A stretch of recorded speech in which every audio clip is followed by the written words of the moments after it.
For him, the greatest limitation was not lack of resources, knowledge, or opportunity, but lack of belief in one's own potential. These two incidents speak directly to our students and researchers present here today. A student working on an idea may stumble. A researcher may face rejection, criticism, or repeated failure. But like the plant between stones, and like Vivekananda reminded us, growth happens when you persist with courage, integrity, and clarity of purpose. Swami Vivekananda envisioned education as man making, character building, and life shaping. Education that creates fearless thinkers, ethical researchers, compassionate leaders, and responsible global citizens.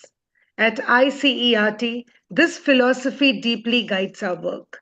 We believe that sustainability is not confined to environmental concerns only. It lies in how we think, how we research, how we innovate, and how we serve the society. It demands multidisciplinary learning, ethical inquiry, and socially responsible leadership. Today's symposium beautifully reflects this vision, bringing together young learners, educators, scholars, and global experts across disciplines. To our young participants from classes 6 to 12, you're not merely presenters today, you're future innovators, researchers, and custodians of a sustainable world. Your ideas matter, your voices matter, your values will shape tomorrow. To our respected speakers, moderators, judges, and educators, thank you for mentoring minds, nurturing inquiry, and guiding youth with wisdom and compassion. As we begin today's deliberations, I invite all of us to reflect on one simple yet powerful question. How can we empower young minds not only to succeed academically, but to contribute meaningfully to a just, sustainable, and humane world? I would like to conclude with a reflection we leave with you today. When learning is guided by purpose and research is driven by conscience, education becomes the strongest force for global change. With the spirit of purpose, hope, and collective responsibility, I once again extend a warm welcome to all of you to the ICERT UN Youth Symposium. Thank you and best wishes for a meaningful and successful seminar. Namaste. Thank you so much, ma'am.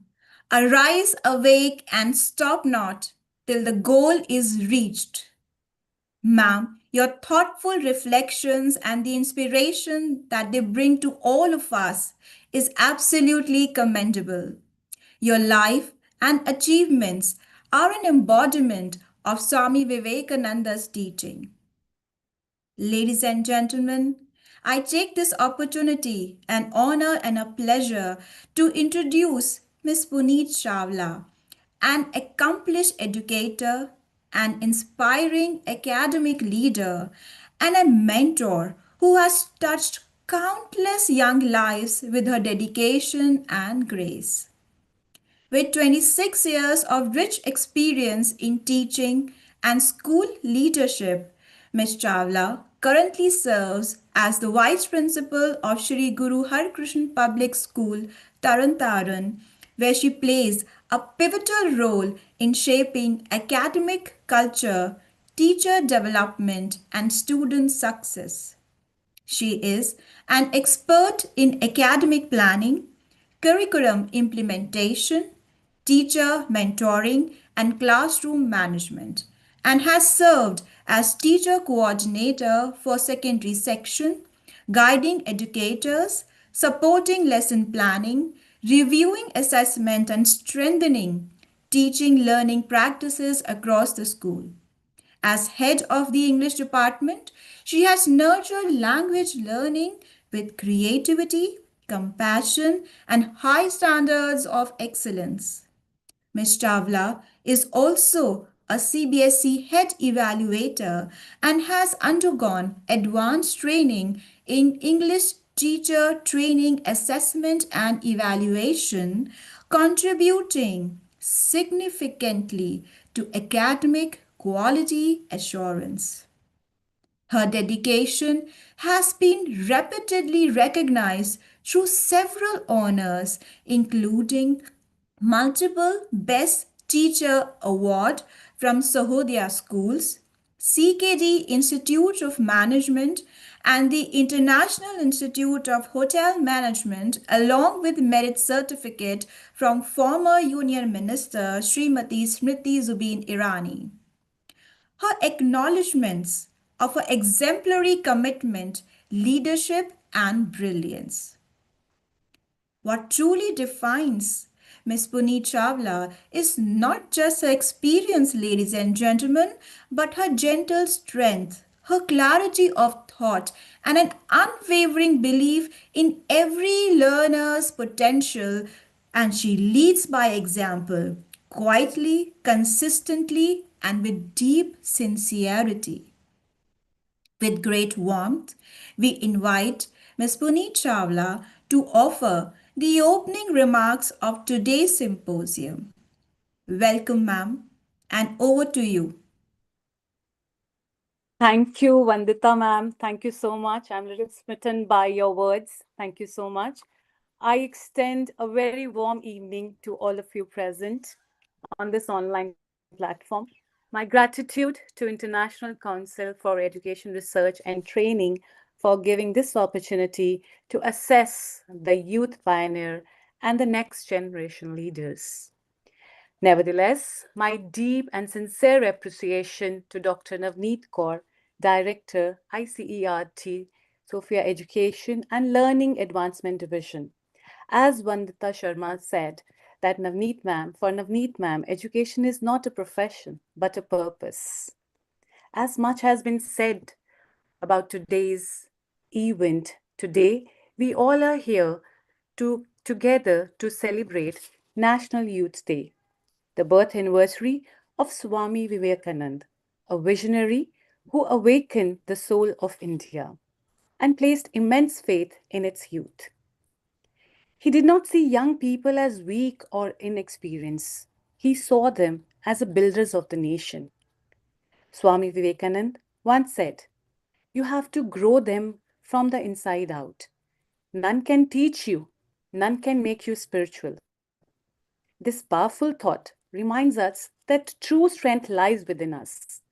Youth is not merely a stage of life, it is a force filled with courage, passion, and limitless potential. The youth of India are not waiting for change. We are the change. So, in our hands and in the hands of youth lies the power to transform society through education, innovation, discipline, and service. At a time when the world faces challenges such as corruption, unemployment, social injustice, and environmental crisis, the youth must rise with responsibility and purpose. Swami Vivekananda believed that character is greater than knowledge. Degrees can be earned, but values must be lived. Let us be fearless in truth, strong in character, and united in action.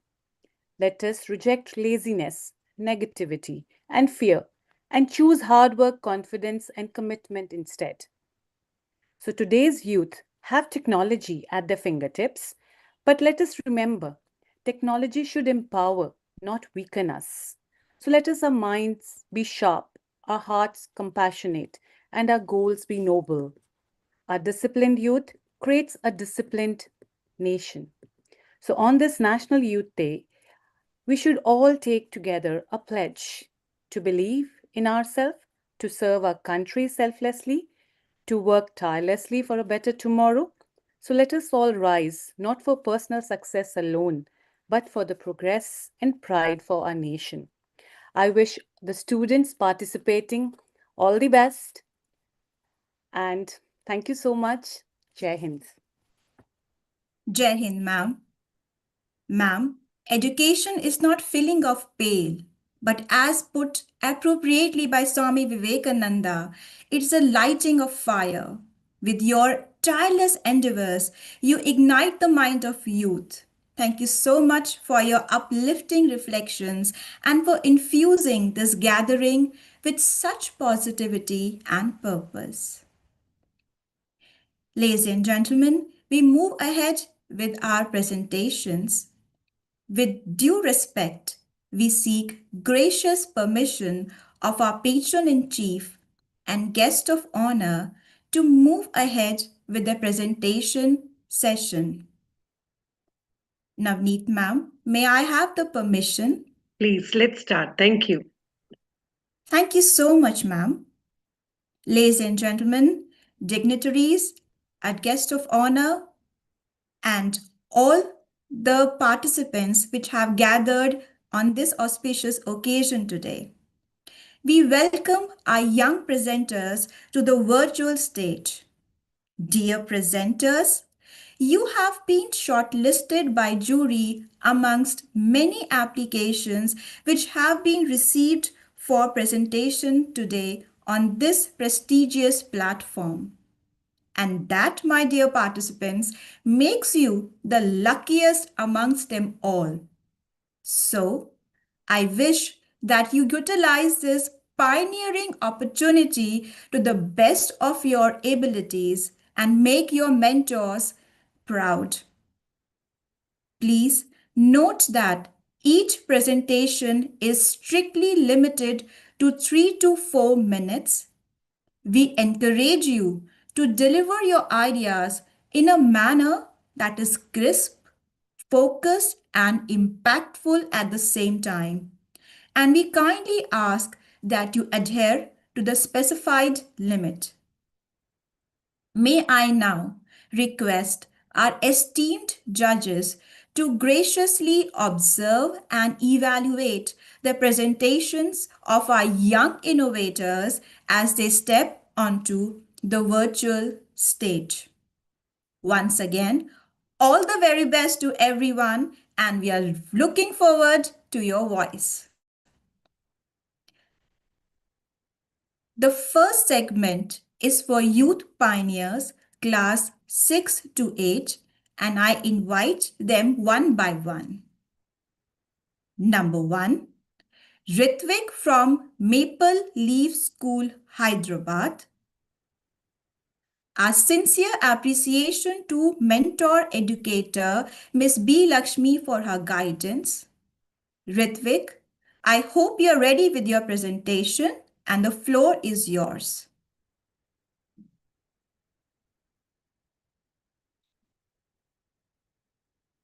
Ritvik, could you please start with your presentation? You would be sharing the screen with the share button.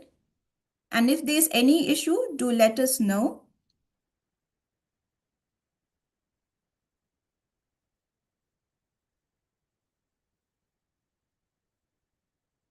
Is Ritvik's mentor there, or shall we move ahead, ma'am, with the next participant?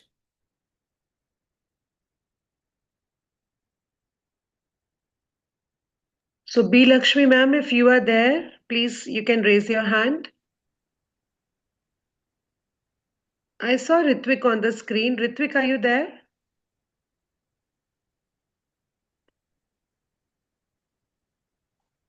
If in case you're not able to unmute, you can immediately direct message you can send to ICRT.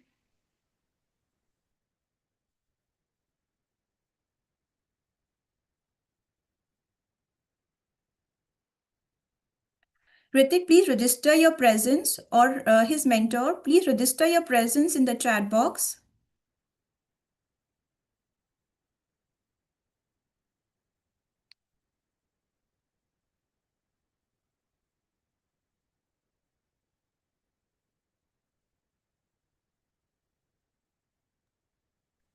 Let's call the next participant. We'll wait for him. Yes, ma'am. We'll close the next participant. Thank you so much for your guidance, ma'am. Kyra Grover, the Sri Ram Universal School, Ludhiana. We now welcome Kyra and gratefully acknowledge Ms. Pavandeep Kaur, the mentor educator. Kyra, please proceed with your presentation. Ma'am, do I have the right to share my screen? Yes, you have the right to share your screen, Kyra. Thank you so much. Thank you.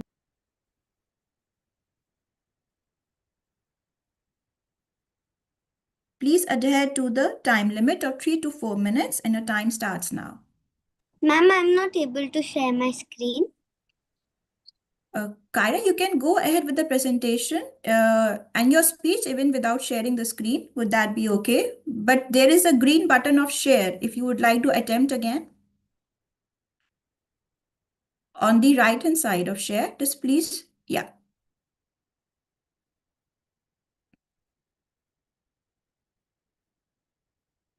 And there would be a window popped up. And then you can share your screen. A tab or a window. Would that be okay? Ma'am, is it visible now? No, Kyra, not so far. Let me try this. Good evening, everybody. This is Pavandeep, a mentor for Kyra Grover. Am I audible? Yes, ma'am, you're audible. Would you mind me sharing the screen for her? No, that's perfectly all right, ma'am. Please go ahead.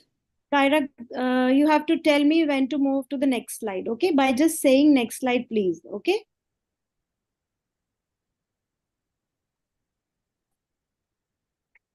Is the screen visible? Yes, ma'am, it's now visible. Okay. Let's start, Kyra. Namaste. My name is Kyra Grover, a 6th grade student of the Shri Ram Universal School, Sarabanagar, Ludhiana. I feel honored to be a part of this prestigious conference.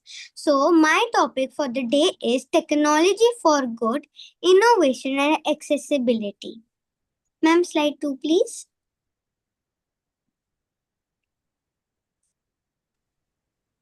Okay. Yes, Kyra. Slide 2, please.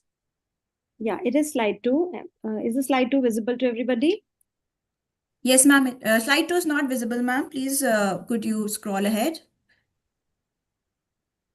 Is it now? Because I am on slide 2 only. No, ma'am. Only the first slide is visible. I think, ma'am, there's a time restraint. Can Kyra move ahead? Otherwise, she will lose her presentation and she'll not be able to complete it. Kyra, please move ahead. So, must be thinking, what does technology for good really mean? Technology for good means using inventions and tools to make the world a better place. In simple words, technology for good means using technology to solve real life problems. It helps people, animals, and nature through smart ideas. For example, solar lights in villages or apps for blind people and many other fields too. Slide 3. Let's discuss about the power of innovation. Innovations like the artificial intelligence, the Internet of the Things, and renewable energy are shaping a sustainable and connected future. These technologies are helping us build a smarter, cleaner, and connected world. These advancements hold the promise of solving some of the world's biggest challenges like pollution, medical problems, and energy management. Slide 4, please. Accessibility in technology. What is it? It focuses on making technology usable for everyone. Let me explain. Designing technology with accessibility in mind ensures that everyone can participate in the digital world, even the elderly people. Inclusive tech empowers individuals with disabilities and promotes equal opportunities for everyone and gives people with disabilities confidence. Slide 5. Case study Technology Bridging Gaps. How? Let's see. Technology has entered in every field. You talk about education, healthcare, and finance. If we talk about education sector, I think no school or university is deprived of technology, and it has become mandate for them to include. And so is with healthcare and finance. We have seen the drastic changes in world's evolution for the past 10 years and seen the economic growing. Slide 6, ma'am.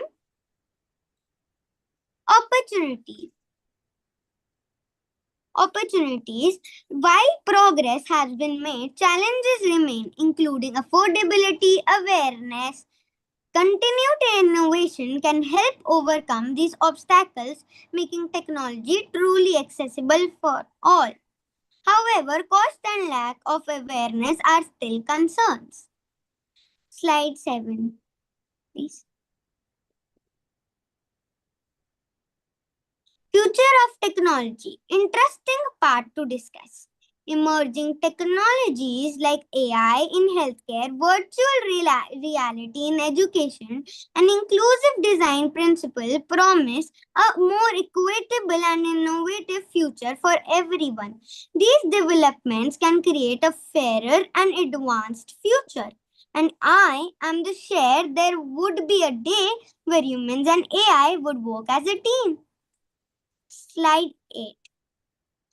Call to action. Everyone has a role to play. Support inclusive innovation, advocate for accessible design, and contribute to creating a more equitable digital world. In simple, we should encourage technology that is fair and user friendly. But don't forget, use it with care as it can be a boon or a bone. Slide 9. In the end, I would suggest that use it carefully as it is an absolute blessing. Thank you for your time, everyone.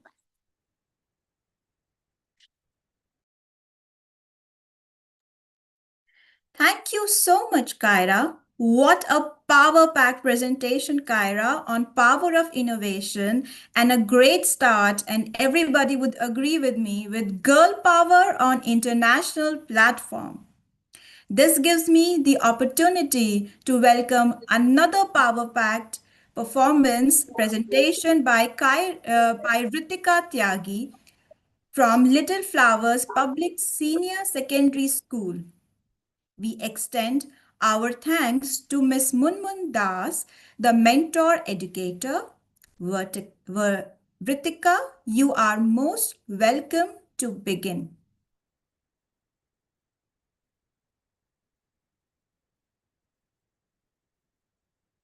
Ritika or her mentor, please register your presence.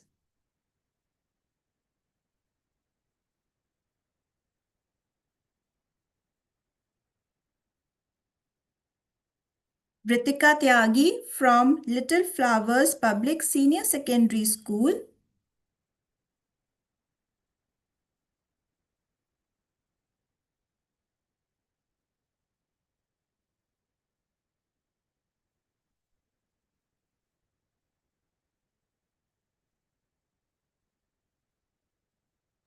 Let's go next. We'll call them afterwards again. Yes, ma'am. Yes, ma'am. Thank you so much. Great. Next, we have Maulik Garg, Birla Public School, Ganganagar, Rajasthan. A cordial welcome to you, Maulik, and we also express our gratitude to Mr. Sanjeev Chauhan for mentoring Maulik. The platform is yours, Maulik. Maulik Garg, please register your presence.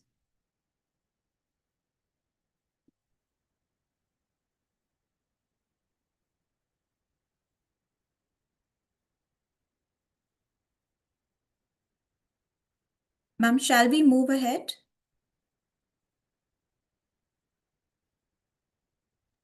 Okay, let's go next. Next is Vishwadeep Sharma from Cambridge Overseas School, Hoshiarpur. A heartfelt thanks to Dr. Madhu, the mentor educator. Vishwadeep, please begin. Jai Hind. Jai Hind, Vishwadeep. One drop could save a thirsty world. Respected dignitaries, honorable jury members, esteemed educators, and my dear friends, good morning. Today we gather to celebrate National Youth Day, India 2026, marking the 163rd anniversary of Swami Vivekananda, whose vision reminds us that arise, awake, and not stop till the goal is reached. These words inspire youth like me to take action for a better, sustainable future. I sincerely thank ICRT for organizing the Youth Symposium, Youth's Voices for Globus, and for giving young learners like me a global platform to share our ideas. I am also deeply grateful to the management of Cambridge Overseas School, Mukeria, for providing me this wonderful opportunity to represent my school and share my thoughts on such an important platform. My name is Vishwali Sharma, a grade 7th student of Cambridge Overseas School, Mukeria, and I am proud to present today as a youth pioneer. My topic is Save Water, our hope for a sustainable future. Water is life itself. It sustains humans, animals, plants, shapes ecosystem, and supports agriculture and industry. Yet fresh water is limited, and every day millions face shortages. For example, Cape Town, Egypt, Kenya, Turkey, New Delhi, Cape Town famously coming close to 0 day in 2018 due to drought. Cape Towns are also known as no water city. Egypt, which has largest river, is also polluted due to pollution, climate change, infrastructure failure, population growth, and agriculture. These towns are facing with shortage of water.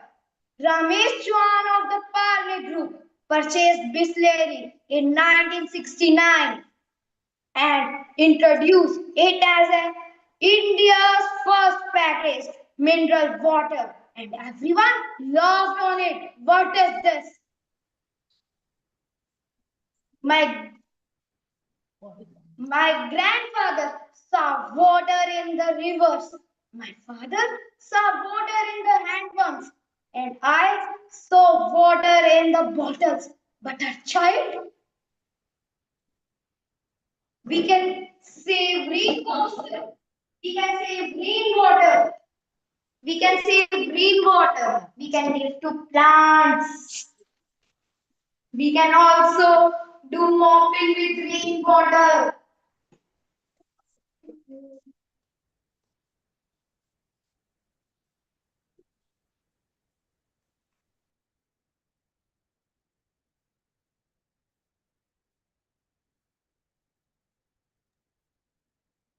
Celebrate National Youth 2026.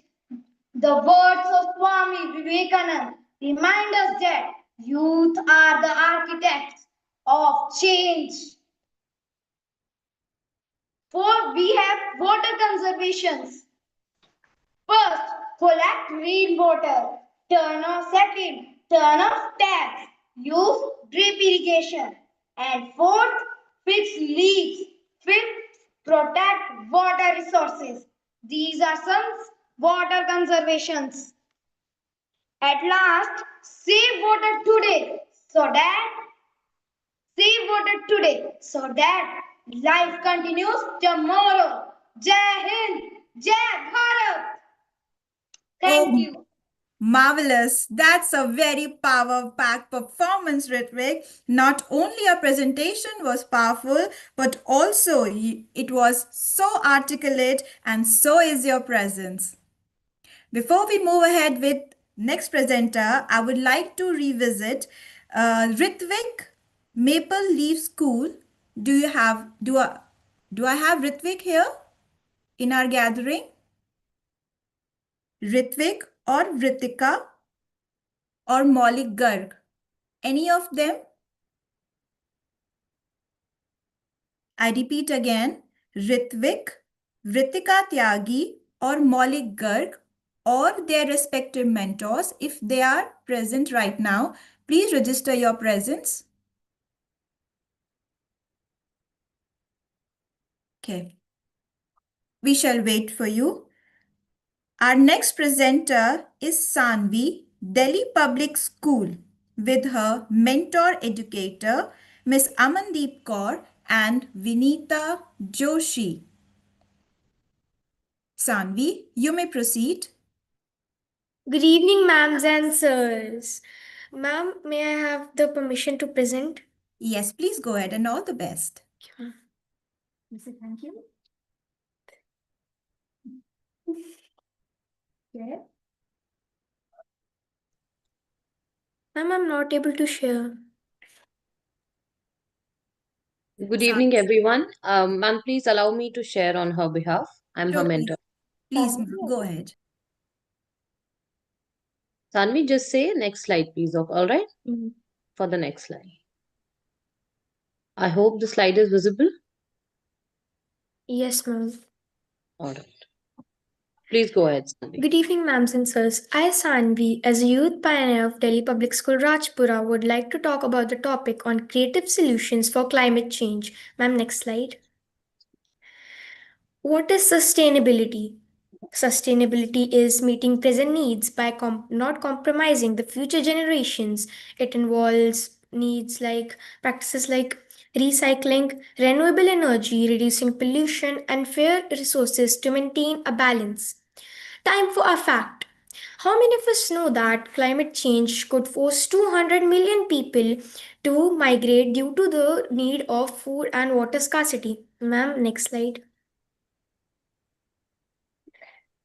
There are some creative solutions for problem solving, like cost effective ideas. We can change classroom and canteen waste like food peels and paper waste into compost and use it to plant in the reuse containers. How about a community engagement? We can educate our family members and helpers working in our school. How about a practical implementation? Practical implementation. Let's have some clubs and hands-on activities such as real-time gardening and making a compost pit together. Ma'am, next slide. Another benefit of these innovations are that there is a huge amount of biogas which helps in minimizes the emission of greenhouse gases. Ma'am, next slide. Moving further, we can see that states like Tamil Nadu are using plastic roads to use an effective solution to sustainability. Next slide. What a wonderful world it would be if all the school become green schools and follow other implement zero waste initiative. Next slide. Technological sustainability. As manufacturing new electronics emits large amount of CO2 gas, reusing devices saves energy and reduces emissions. Reusing devices in schools cut excess consumption. In fact, e-waste contains toxic materials like lead and mercury.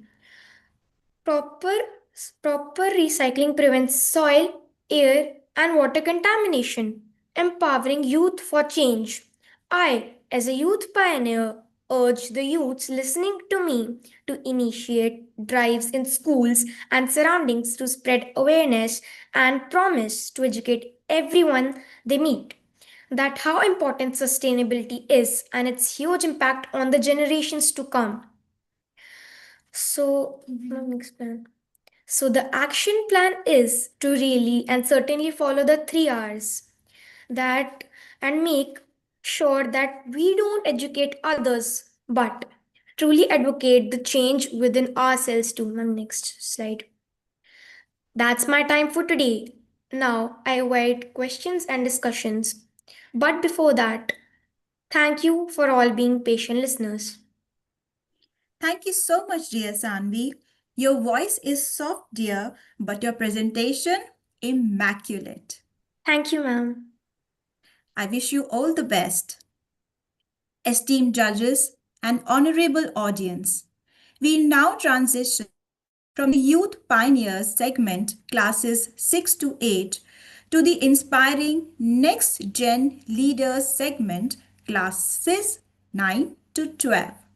These are the young visionaries prepared to lead the future with intellect, courage, and compassion. Presenters, we are ready to hear your powerful voices. Please do also understand that you are amongst the lucky one who have been selected by jury, so make the best use of your time, which is 3 to 4 minutes. Make it sharp, meaningful, within time, so that we can celebrate every perspective. I wish you clarity, confidence, and composure. All the best. With the permission, I now invite Ekampreet Kaur from the Sri Ram Universal School, Ludhiana. We gratefully acknowledge the mentorship of Ms. Pavandeep Kaur. Ekampreet, the floor is yours.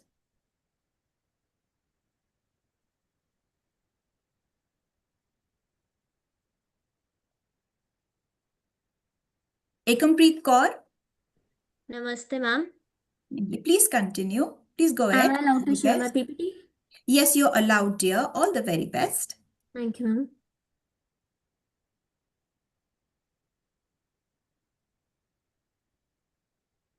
Ma'am, am I visible? Yes, you are. Please, if possible, go ahead in the presentation mode.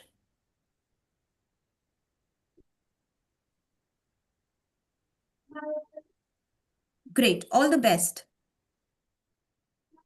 Namaste, everyone. My name is Ekampreet Kaur, and I represent the Shri Ram Universal School, Ludhiana. I sincerely thank you for giving me this opportunity to share my thoughts on SDG in action, local impact stories.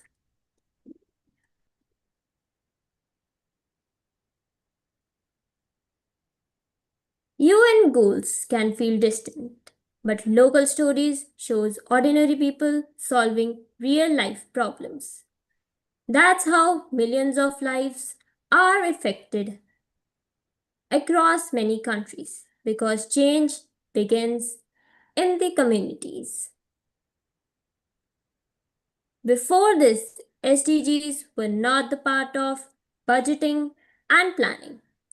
Ghana fixed that by embedding them into government systems and partnerships, which improved health conditions, education access, and exclusive governance. Over 50 entrepreneurs in 20 countries are doing this. For example, a Kenya startup turns farm waste into clean cooking fuel, reducing deforestation, improving health, creating economic opportunities for rural community. At the same time, that's triple impact. Using SDGs as a framework, Purana aligned budgets and partnerships across sectors which helped improve maternal health and regenerate local economies in weaker regions. When partnerships are equal, data is used properly and local voices are follow plans. They build their own solutions through stories and innovations. In conflicting zones, women share real experiences that reach international platforms. Their stories fight silence, creating support and push for justice, reminding the world they are still here and still resilient. It results into measurable gains in maternal health outcomes and ecosystems regeneration across previous in undeserved municipalities. What makes local SDG action work? Multi-stake partnerships, governments, private sectors, non-profitable and community workers are equal. Data-driven planning, local monetary systems that measure what matters, enables evidence-based decisions and rapid adoption. Ethical and exclusive approach.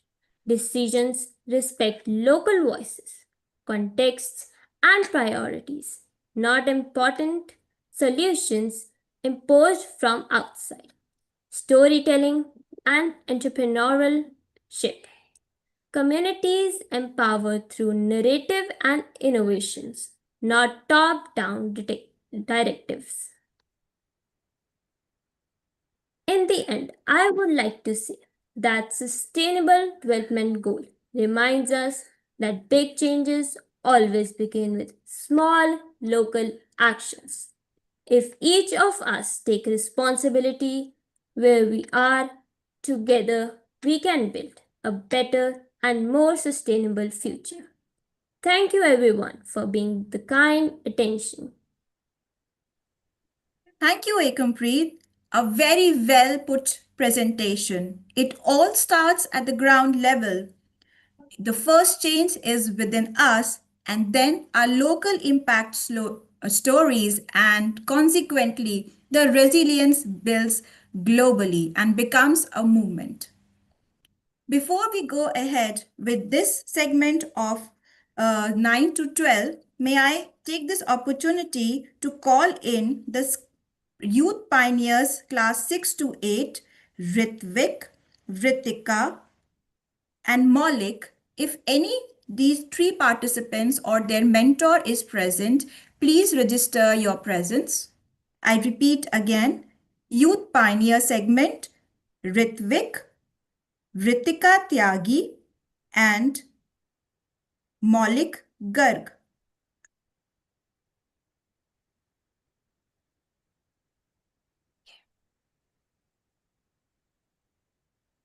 Now, our next presenter from grade 9 to 12 is Bhakti from Little Flowers Public Senior Secondary School. We extend our warm thanks to Ms. Munmun Das, the mentor educator. Bhakti, please proceed with your presentation.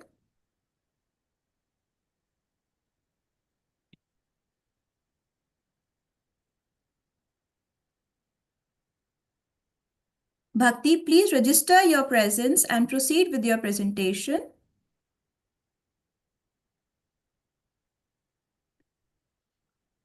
We shall wait for Bhakti. We are moving ahead with next Aditi from Cambridge Overseas School, Hoshiarpur. Our heartfelt appreciation to Dr. Madhu for her guidance and mentorship. Aditi from Cambridge Overseas School, Hoshiarpur. You're most welcome to begin. Do I have your permission to share the PPT? Yes, Aditi, you have, and all the very best. Thank you.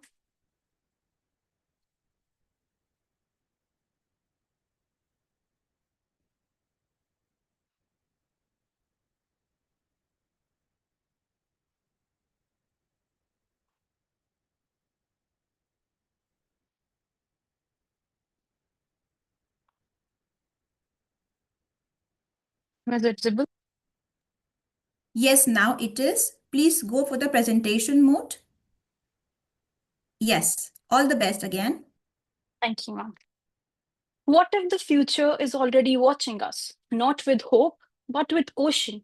A question that asks, did we protect what we were given, or did we only consume it? Did we choose to be temporary beneficiaries or long-term guardians of this planet? Did we include everyone, or did progress remain a privilege? Heartfelt salutations to everyone. Today, I, Aditi from Cambridge Overseas School, present here, not just as a student, but as a part of a generation that has inherited a world shaped by ambition but strained by imbalance. And today, questions confront us because we are the generation that are standing at the crossroads between the world we inherit and the world we create. We inherit a world of extraordinary capability, but also extraordinary contradiction, where growth often comes at the cost of the planet. Speed replaces sustainability. Connection is everywhere, but understanding nowhere, and people remain invisible. We inherit culture, character, values, development, and advancement, but also climate instability, economic gaps, fragile peace, and systems that works brilliantly for a few, but poorly for many. The challenges we face today aren't isolated problems. They are interconnected failures of policy, priority, and perspective. As the philosopher Hannah Arendt once said, the world is not inherited from our ancestors, but borrowed from our children. So just imagine another world, a world where innovation does not widen gaps, it bridges them, where inclusion is not charity, it is design, where impact and success is not measured by profit, but by lives improved. Between what we inherit and what we create lies an invisible space, the space filled with choices. Every time we choose convenience over concise, we widen that gap. But if every time we choose ethics over efficiency, sustainability over short term success, and impact over image, we reshape that space. And this choice lies at the heart of SDGs, Sustainable Development Goals, not as ideals, but as urgent reminders that development without humanity is incomplete. As youth, we are not just inheritors of problem, we are architects of solutions. Yes, the digital divide is real, but inclusion goes deeper than just internet access.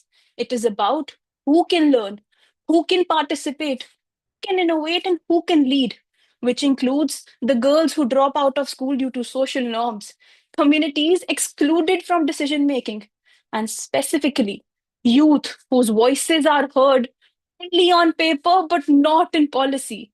This directly affects SDG 4, 8, 10, and 9, as once stated by United Nations Secretary General. Sustainable development is not possible without inclusive development, whether it is education, governance, healthcare, or climate action. Those affected must be involved. Innovation today is often defined by speed and scale, but true innovation is defined by impact. Technology, AI, and data are very powerful tools, but these tools reflect the intentions of those who design them. AI is often feared, but sometimes rightly so. But AI itself is not the danger, exclusion is. Thus, innovation must be guided by responsibility and ethics. Our task as next generation leaders is to restore that balance. Like a few practical youth driven solutions, not theories, but implementable ideas, are to have AI powered local learning hubs. Instead of waiting for the perfect infrastructure, we can create AI powered offline learning hubs in underserved communities. This is innovation with empathy. Also, digital literacy can be built as a life skill. We often assume young people are digitally smart because they use phones. But we must note that scrolling is not literacy. We must integrate digital citizenship education. Imagine students not just consuming content, but becoming leaders, fact checkers, and problem solvers, building informed citizens, not manipulated algorithm driven users. AI can also be used for climate and community action. What else shapes our future?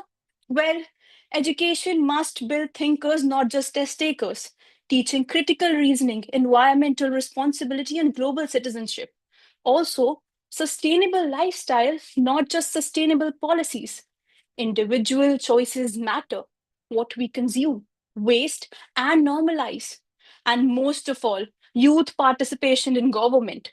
Youth people must move from consultation to collaboration, from observation to decision making. A future designed for youth cannot succeed without the youth at the table. We can also draw towards building community innovation labs and peer-led learning, allowing youth to solve local sustainable development goals challenges, based, water, education, all together, because change spreads faster when it feels relatable. And the biggest of all, a mindset shift by impact tracking, not just intention. Measuring success by lives improved, resources saved, opportunities created. This makes sustainability measurable, not motivational. The role of youth is that young people are called future leaders. And the truth is, we are already in our journey. We are questioning systems, we are challenging outdated models, and demanding accountability. Sustainable development will not be achieved by policies alone, ladies and gentlemen. It will be achieved by people who refuse to accept wrongs as normal. The biggest solution to the problem our country and the world is evolution, not just physical, but mental. We humans have evolved physically, but the real transformation lies in how we think, how we act, and how we take responsibility. It's time we realize that growth and peace are not someone else's duty, they are ours duty. When each individual accepts this and takes small conscious actions, those actions come together to create lasting impact. So, real progress begins with awareness, right nurturing, and empathy, the forces that shape a sustainable mindset. The world does not need power driven leaders, it needs purpose driven innovators. If innovation is the idea, inclusion is the reach, impact is the result. So either we inherit a broken world, call it reality, and hesitate, or we inherit challenges, call it responsibility, and transform them into change. The SDGs are not just global goals, they are our moral commitments and our shared promise. The world we inherit is given, the world we create is chosen. Let us choose wisely. Let us choose innovation with purpose, inclusion with intent, and impact that lasts beyond us. The world we inherit is shaped by its history, but the world we will create will shape history. So we must choose wisely. Thank you. Exemplary presentation, Aditi, and many, many congratulations. You the hands, Aditi, that shall shape the future as leaders, and we at ICERT look forward for your transition from being a student to being a visionary leader and encompassing all that vision into action with sustainability and also with accountability. All the very best. Thank you so much. Thank you, Mom. Next, we have Guntas Barar, Birla Public School, Ganganagar, Rajasthan. We invite Guntas along with mentor Mr. Sanjeev Chauhan. Guntas, the platform is yours.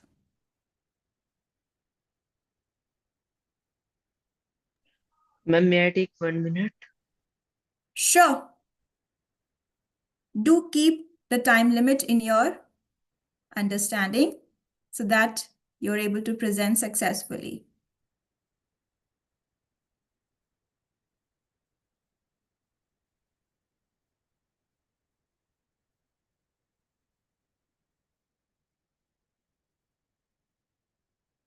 Ma'am, am I allowed to share screen?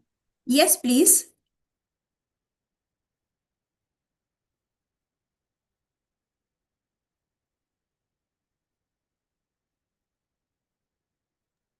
Ma'am, I am not able to share screen. There is a share button which is fourth from left. Can you see the arrow and a green symbol? Yes, ma'am. Yeah, please click on that. And then you'll get the option of sharing your screen or your window. Ma'am, but it's not opening. Do you have your mentor with you? No, ma'am. Please try once again. Don't worry, we shall wait for you.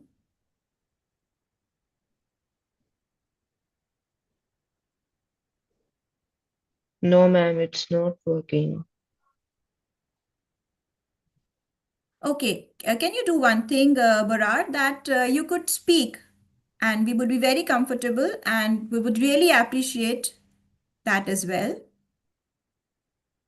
Okay, ma'am. Go ahead, you can switch on your video if you want and if you're comfortable with that.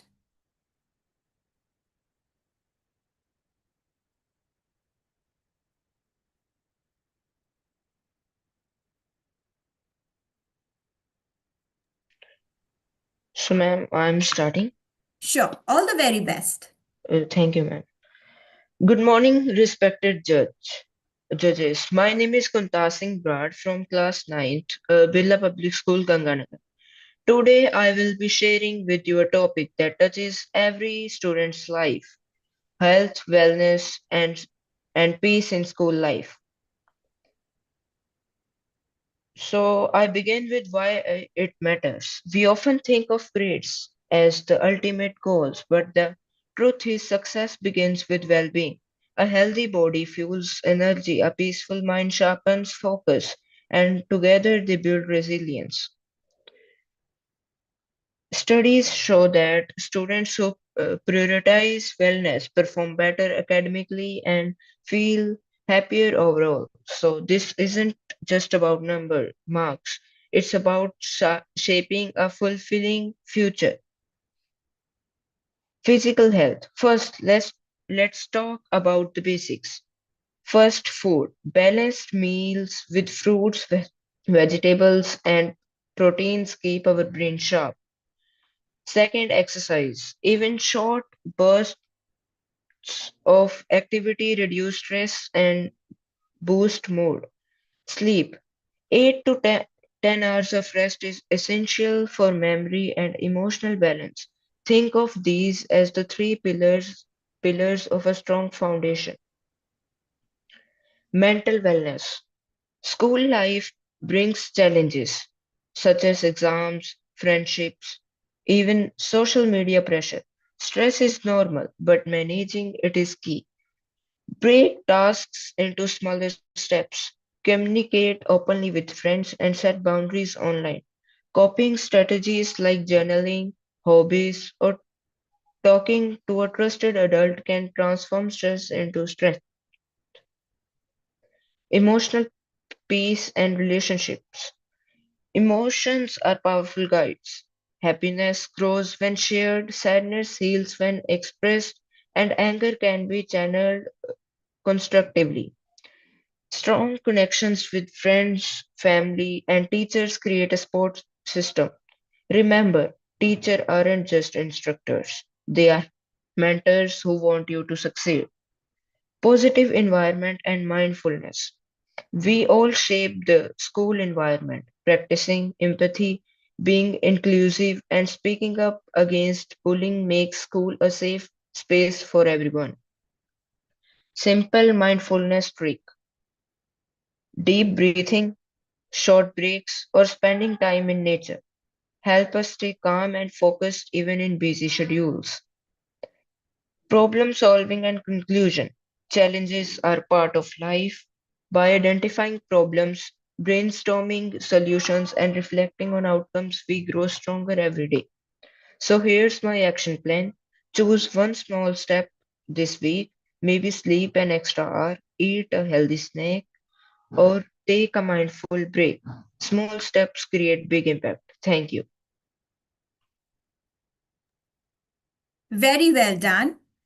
Believe me, it is a challenging times that make great leaders, and this is exactly what you have done today. You have shown courage and resilience despite you were not able to present.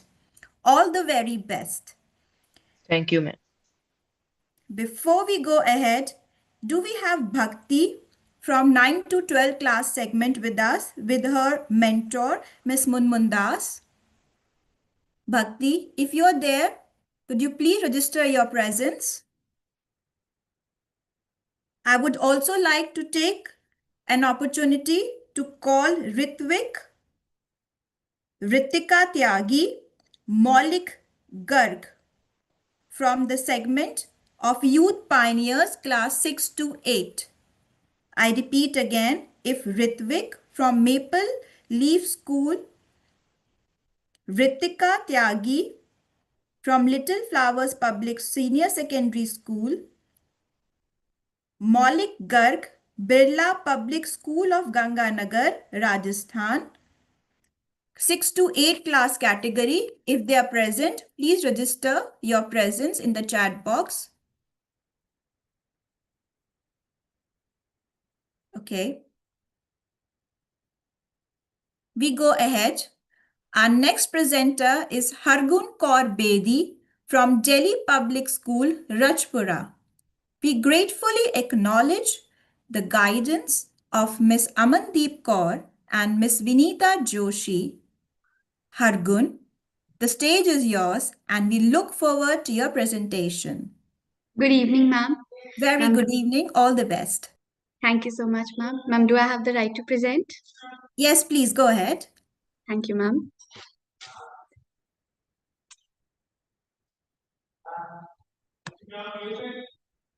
Ma'am, just a moment.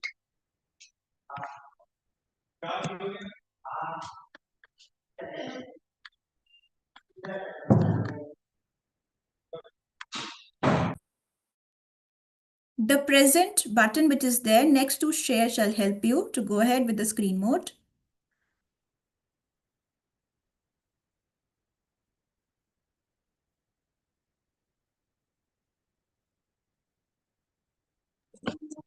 Yes, ma'am.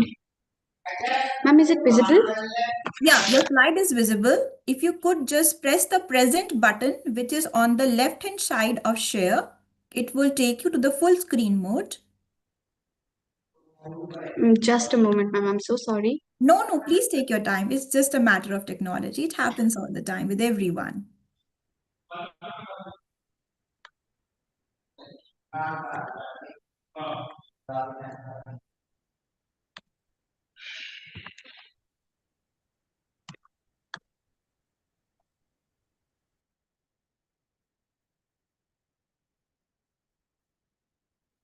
As we are waiting for Hargun, if we have Bhakti, Ritvik, Vritika, or Maulik Garg, please be ready next. Yeah, it is visible. Please go ahead, Hargun. Yes, ma'am. Good evening, everyone present here. I, Hargun Bedi, as the head girl of the school and the president of the Eco Club, hereby represent the topic Health, Wellness and Peace in School. Health, Wellness and Peace in School. Health, wellness, and peace in school create a safe foundation where students can learn, grow, and thrive academically, socially, and emotionally. How can we talk about well-being without considering our health and wellness, and most importantly, peace? This is how we develop learning environment which is effective, where every mind is open to new learnings and beginnings every day. When we use the word holistic, it means overall. A focus on overall wellness definitely encourages sustainable learning. Yes, you heard that right. Sustainable learning, which can only dwell in a healthy and a peaceful mind. By peaceful mind, I would like to throw some light upon mental health neglect, which is prevalent in schools a lot these days. Addressing these among adolescents will help build supportive education environment, which will enhance sustainable learning. Now, how to do that? As a psychology student myself, I think every school can have wellness corners where children feel safe, heard, and can mindfully express themselves. Another solution is to emphasize the spirit of participation over competition, and let's celebrate efforts. Similarly, let's focus on growth over grades.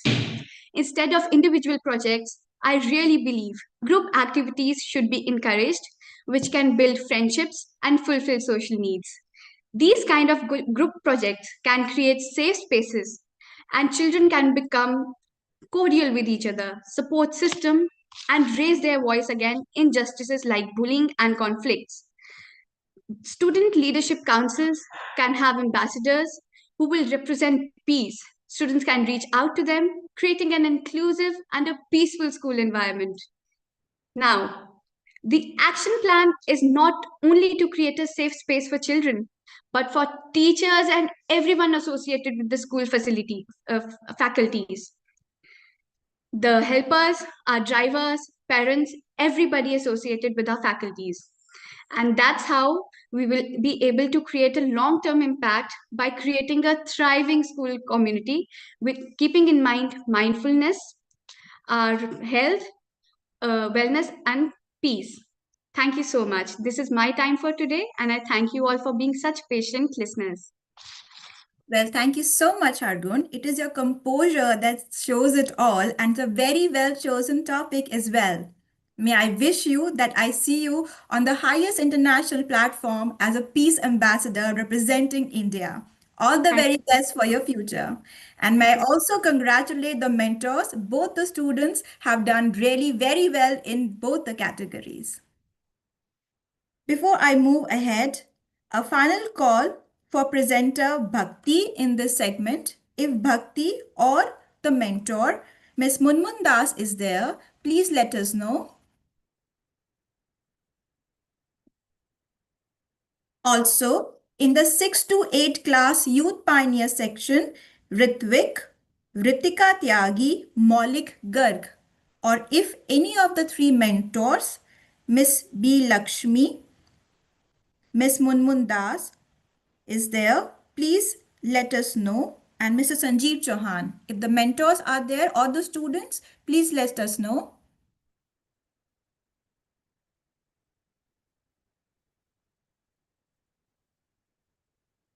Great. I would really like to take permission from our chief patron, Dr. Navneet Kaur ma'am, so that we can go ahead towards the end of presentation, because the students are who are not answering, I think they are not present. Yes, Vandita, we'll close this segment and we'll move further. Thank you so much, ma'am. We sincerely thank all the participants for their enthusiasm and creativity, and our esteemed judges for their thoughtful evaluation.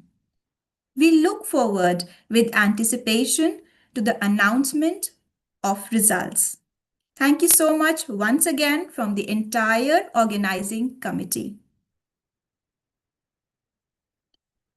Ladies and gentlemen, with great pleasure, I now pass on the baton, the role of moderator, to Dr. Kuldeep Singh, who will guide us to the next segment. Sir, the floor is yours.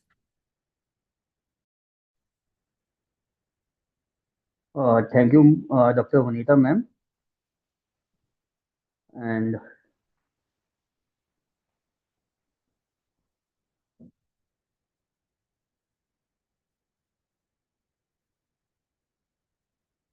good evening to all the participants and directors, principals, and all my colleagues here.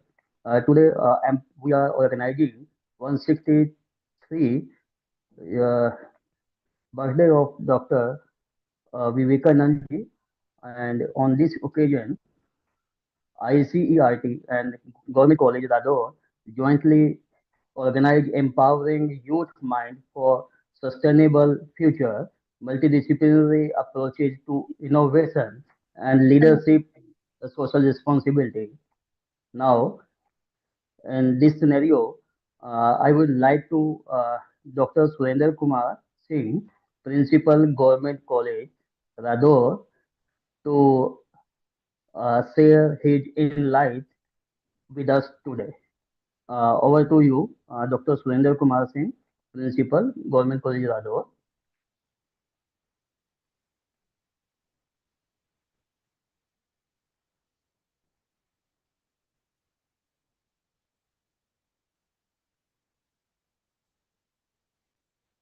I think Dr. Surendra Kumar Singh is not audible to us. So, next keynote speaker, I would like to invite Dr. Dilpreet Kaur, and it's very grateful and pleasing moment to invite our distinguished keynote speaker, Dr. Dilpreet Kaur, to share his insight with us. Before this, uh, I want to introduce Dr. Dilpreet Kaur. Dr. Dilpreet Kaur, PhD, MBA Finance, double medalist, and UGC, JRF, and NET. Hel- Currently working uh, as a assistant professor. Hello. Oh, welcome, Dr. Surendra Kumar Singh.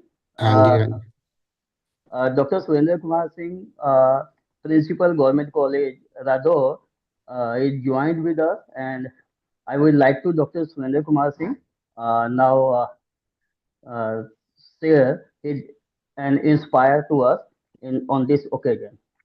Over to you. Good evening to all of you. Respected Chairperson, Patron in Chief, Guest of Honor, dear participants connected across the globe, and my colleagues, today is 12th January 2026. The day began with celebrated as National Youth Day and birthday of the great Indian philosopher Swami Vivekananda. To mark the occasion, Jyotiba Phule Government College Radaur feels immense pride in organizing an international seminar in collaboration with International Council for Education Research and Training, USA and India, on empowering young mind for a sustainable future, multidisciplinary approaches to innovation, leadership, and social responsibility. This coordination between us is for the second time. Earlier, one was in November 2022 when we jointly organized a two-day multidisciplinary international conference at Kurukshetra University, Kurukshetra, on 25th and 26th November 2022. Though our college had started in 2018, we endeavored to fulfill aspiring needs of the students coming from humble background. This houses all the major courses like Bachelor of Art, Bachelor of Commerce, Bachelor of Computer Science, Bachelor of Physical Science, and post graduation in English. Our results are always remarkable. My colleagues have left no stone unturned to prove themselves beyond the mark, be it in teaching, research, co curricular, and extracurricular activities. International Council for Education Research and Training, USA and India, with its motto, knowledge, wisdom, and prosperity, is committed to advance logic, research, scientific temperament among the academicians. Their sustained efforts are noticeable and praiseworthy. The theme of the present international conference, Empowering Young Mind for a Sustainable Future, Multidisciplinary Approaches to Innovation, Leadership, and Social Responsibility, is highly relevant and concerned with the need of the time. I warmly welcome all the participants connected online from various countries and wish them all the best for their upcoming presentation. I would like to specially thank Chairperson Dr. Sandeep Kumar for his continuous constant efforts and his dedication in executing such successful events. I hope our collective efforts as a team will definitely make this event grand. Thanks a lot on becoming the part of this international conference. Thank you, Dr. Sir. Now, let me introduce Dr. Dilpreet Kaur, who is our next keynote speaker. Dr. Dilpreet Kaur is MBA, PhD, in MBA in finance, double gold medalist, UGC, NET, JRF, now currently working as assistant professor at University School of Business, Guru Nanak Dev University, Amritsar. She has more than 10 years of experience in academics that include teaching and research innovations. She has strong research orientation and had presented research projects in more than 50 seminars conferences of national and international level. Also, she had participated in more than 100 faculty development programs, workshop, training, symposium, conclave, webinar of national and international level. She has accredited more than 10 AB, DC listed, Scopus listed, UGC care listed publication to her name. And it is our pleasure to invite our distinguished keynote speaker, Dr. Dilpreet Kaur, to share his insight with us today. Uh, Dr. Dilpreet Kaur, let's do it. Thank you, sir. Thank you for the warm welcome. Am I audible and my screen is visible to all?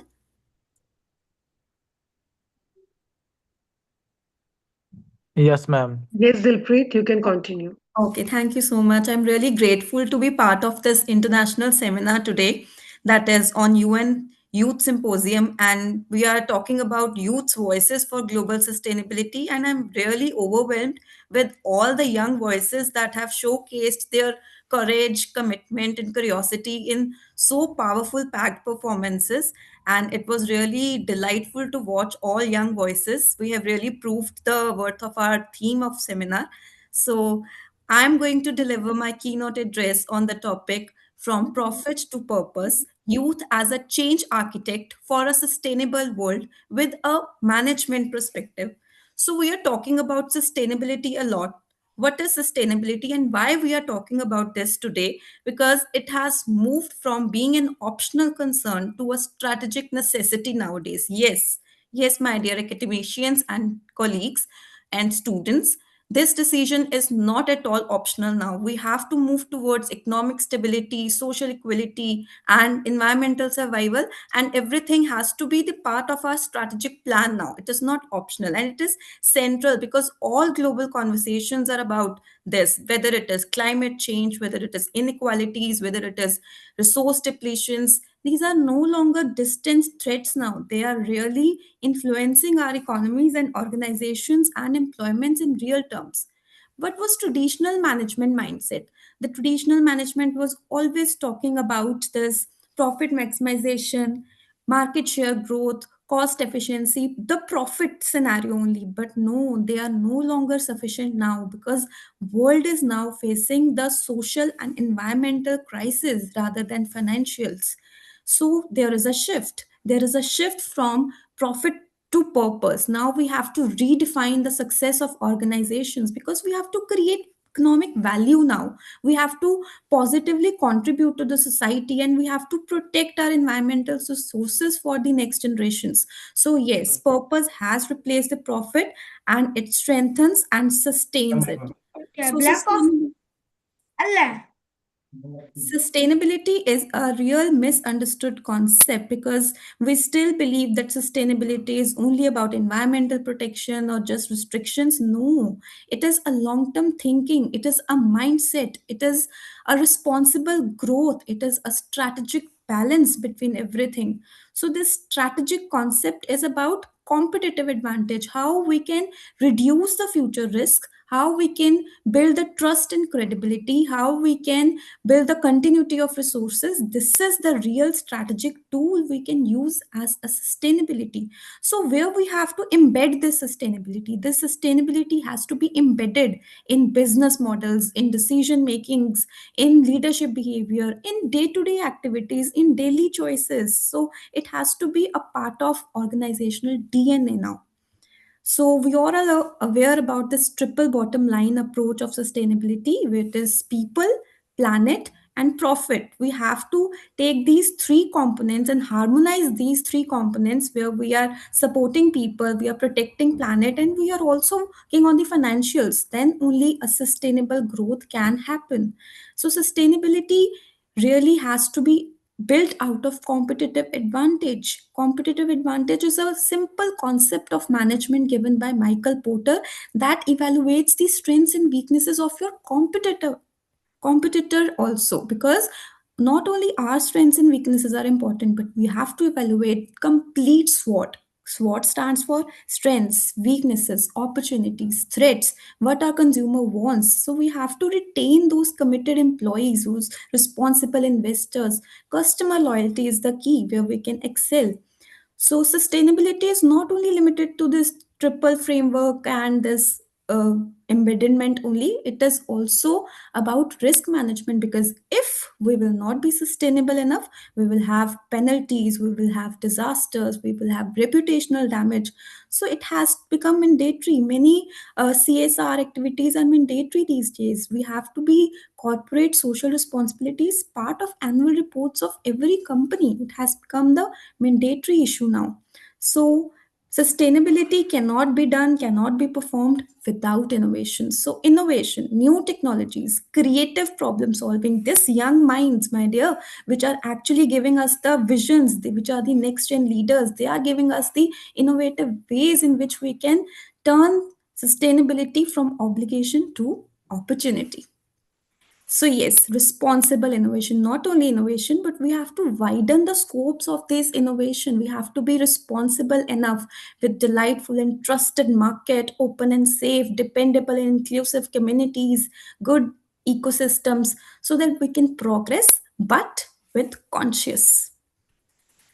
So this is the era of next gen leaders that we have already listened to our next gen leaders. Leadership is very important in the age of sustainability. So ethical decision making, long-term vision, and stakeholder inclusiveness. Now stakeholder, what does this term stakeholders? Everyone who is being affected, who is being part of this ecosystem is the stakeholder. So we have to include everyone.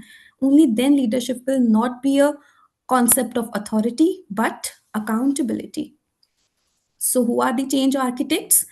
Change architects is our youth. They are going to change the things, they are going to design the solutions, they are going to anticipate the future challenges, they are going to align innovation with responsibility. They have creativity, they have courage. So, they are the real architects.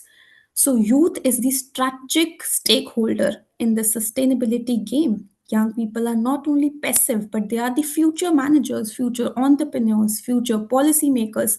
So, their values are tomorrow's institutions. Sustainability is not limited to just management or just one domain. It is very wide, it runs to each and every discipline. It is multidisciplinary. It is having management, economics, production, maths, statistics.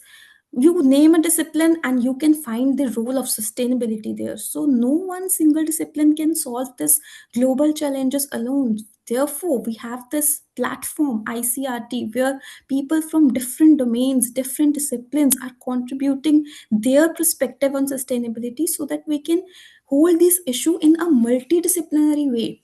And management skills for sustainable futures unavoidable. We need new management skills. Forget about those planning, organizing, directing, controlling. Those were old skills. Now we need a complete set of new skills: the system thinking, the ethical reasoning, the strategic planning, the sustainable decision making. A complete of new skill set is required in our youth. So, social responsibility is our basic strategic strength. It builds the community trust, it enhances the brand legitimacy, it creates the stable markets. Organizations grow stronger when society grows with them. So, social responsibility has to be part of it. And talking about on global perspective, we have SDGs, our moral commitments that talk about inclusive growth, that talk about environmental protection, that talk about social justice. Youth must align those local actions with these global goals. These are not just global goals, they are the day to day guiding principles we have to apply in our life, right? So, we are talking about from awareness to action. All are very aware about this sustainability. I have heard young voices, they are quite active and quite conscious and quite curious. They are aware. Now we have to shift this curiosity, this commitment to the action part. Action for commitment, for consistency, because the real action is when you start implementing the things at your household level, at your day to day level. That is the intentional action you can actually give the output from, right? So practical role of youth is that you can choose ethical organizations, you can choose sustainable projects, you can raise your voices against something unethical, you can advocate responsible innovation, you can follow the green philosophy in everything, whether it is finance, whether it is marketing, whether it is HR. Go for the green practices. And this leadership begins long before the formal authority, because if you will have this advantageous vision in your mind, then you are the real leader. So I'm not talking about something very big. It can start small. Small actions, large impact. So simple actions, when multiplied, create transformation. So a daily discipline and collective effort and long-term commitment can bring strategic change, my dear students. And don't think about it. If we'll ignore sustainability, it will result in a disaster, the environmental collapse, the social unrest, the economic instability. It is the greatest strategic risk we can have if we will ignore sustainability at this time now, because this is very high time to focus on it. And sustainability is not just a strategy or a tool or a skill set, it is a mindset. It is not a department, it is not a trend, it is not a checklist. It is a way we think, it is a way we plan. So we have to think long term, we have to think consciously, we have to reduce waste. The 3R principle, everybody is aware of that. Why not to implement it at our homes? We have to have shared responsibility so that small actions can have big impact. So future belongs to purpose driven leaders. The leaders of tomorrow will be judged not only what they achieve, but how they achieve. This how is not is more important now than what. How we are doing the things, what strategic intent we have behind it, is sincerely more important than your achievements. So we have to follow on systems, competences, leadership, purpose, than just only financial results and profits and sales motive. So, this is my final message for our young minds, that sustainability is a strategy, innovation must be responsible, and leadership begins with values. And you, my dear students, are the architects of future, right?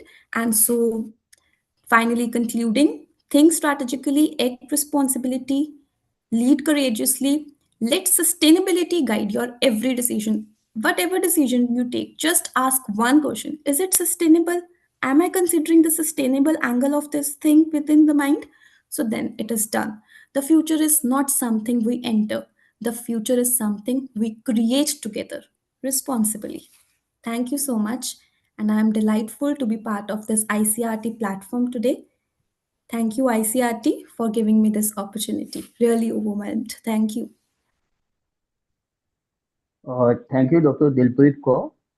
Your ideas for SDG goals. It's time to action for our youth with social responsibility. We have to change now. Thank you so much. With participants all set, now allow me to warmly welcome on our next keynote speaker to take the stage and inspire us, Dr. Ravindran Vivekananda Rasa from the Open University of Sri Lanka, Colombo, Sri Lanka. Next to you, Dr. Vivekananda Rasa. To you. Yeah, yes. So good evening, everyone. Can you hear me, sir? Yes, Am I sir. audible? Yes, sir. Yes, you are Yeah. audible. Yes. Okay. Thank you very much, sir. So today is very important day. The great philosopher Swami Vivekananda ji's birthday, and also to celebrate this National Youth Celebration Day in India. I'm very thankful for inviting me as a keynote speaker in this great event. So thank you, everyone. Thank you, organizing team and the student participants and everyone. So thank you all of you from Sri Lanka, from the Open University of Sri Lanka. So let me share my PowerPoint and to share some ideas with you based on the theme of this today's discussion on this great event. So let me give me one.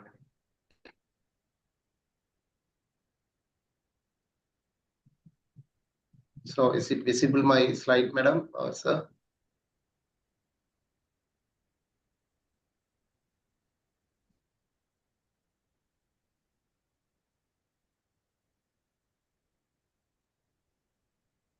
Yes, sir. Now it is visible. Can you all see my slide?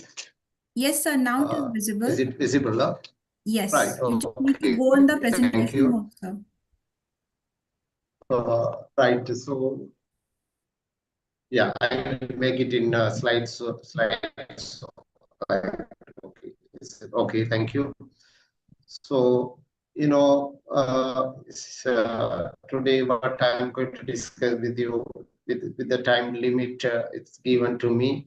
So yeah, definitely it's about these leadership skills for youth in sustainable development, sustainable development and everything. So that was very fantastic. Ravindran Vivekananda Rasa, Faculty of Education, the Open University of Sri Lanka. So with that few introduction about me, so I can go into the slide and I can explain the ideas what I'm going to discuss with you all. You know that we are living in this 5.0 industrial revolutions. What does it mean by 5.0? It's totally something technology based. Now we are talking about different types of technologies, artificial intelligence and robot system and many things. So that type of things are coming under this industry 5.0 from the year 2020. But some people still they understand and they are thinking like the industry 4.0 is still remaining, but actually the industry 4.0 is you know 2010 it is almost finished, and now we are 2020. Now we are in the industry 5.0. So that's something, human robot and collaborations and cognitive system and customization. So what I intended to put this slide in my presentation. So I just want to tell all youths and everyone here. So now we are living in the very developed and improved technological integration in all parts of our life, and even everywhere. If you think, as I am from the field of education, in the field of education and maybe health and transport and normal human life, everywhere the technology is playing a major role. So with that intention, now the time is changing. We are now moving from the information age is something, but information we want, we are getting all the information through different technologies and different communications, and how we utilize the information, how we react for the information, and what type of advantages and the benefits that we are getting through the information is totally depending on this type of conceptual age. How we make our conceptualization, how our conceptual mind is creating and make a conceptual mind is becoming a part of major part of life. That is something conceptual age. Now we are living in the conceptual age, not like information age. Some people say we are still in information age. Okay, we are in information age, and how we use use the information with the support of different technologies and different techniques that we are using to acquire the information, and how it will be utilized or it will be very useful for the human is totally depending on this conceptualization or conception. That is something. Yeah, according to WEF, WEF World Economic Forum's future of jobs report, what it has reported, by the year 2025, but now we are in 2026. So machines will perform more traditional work tasks than humans. That is the report of this WEF 2018. 18. According to the report, and as it was mentioned by the WEF, now, we are totally integrating and we are totally connected with the machines and the technology, and everywhere it is, we are receiving and we are getting all the support from the technology. That is the report, and actually we are now feeling the same today. So I just wanted to tell that idea also. Right now the thing is sustainable development. So in line with my topic, leadership skills of youth and the sustainable development.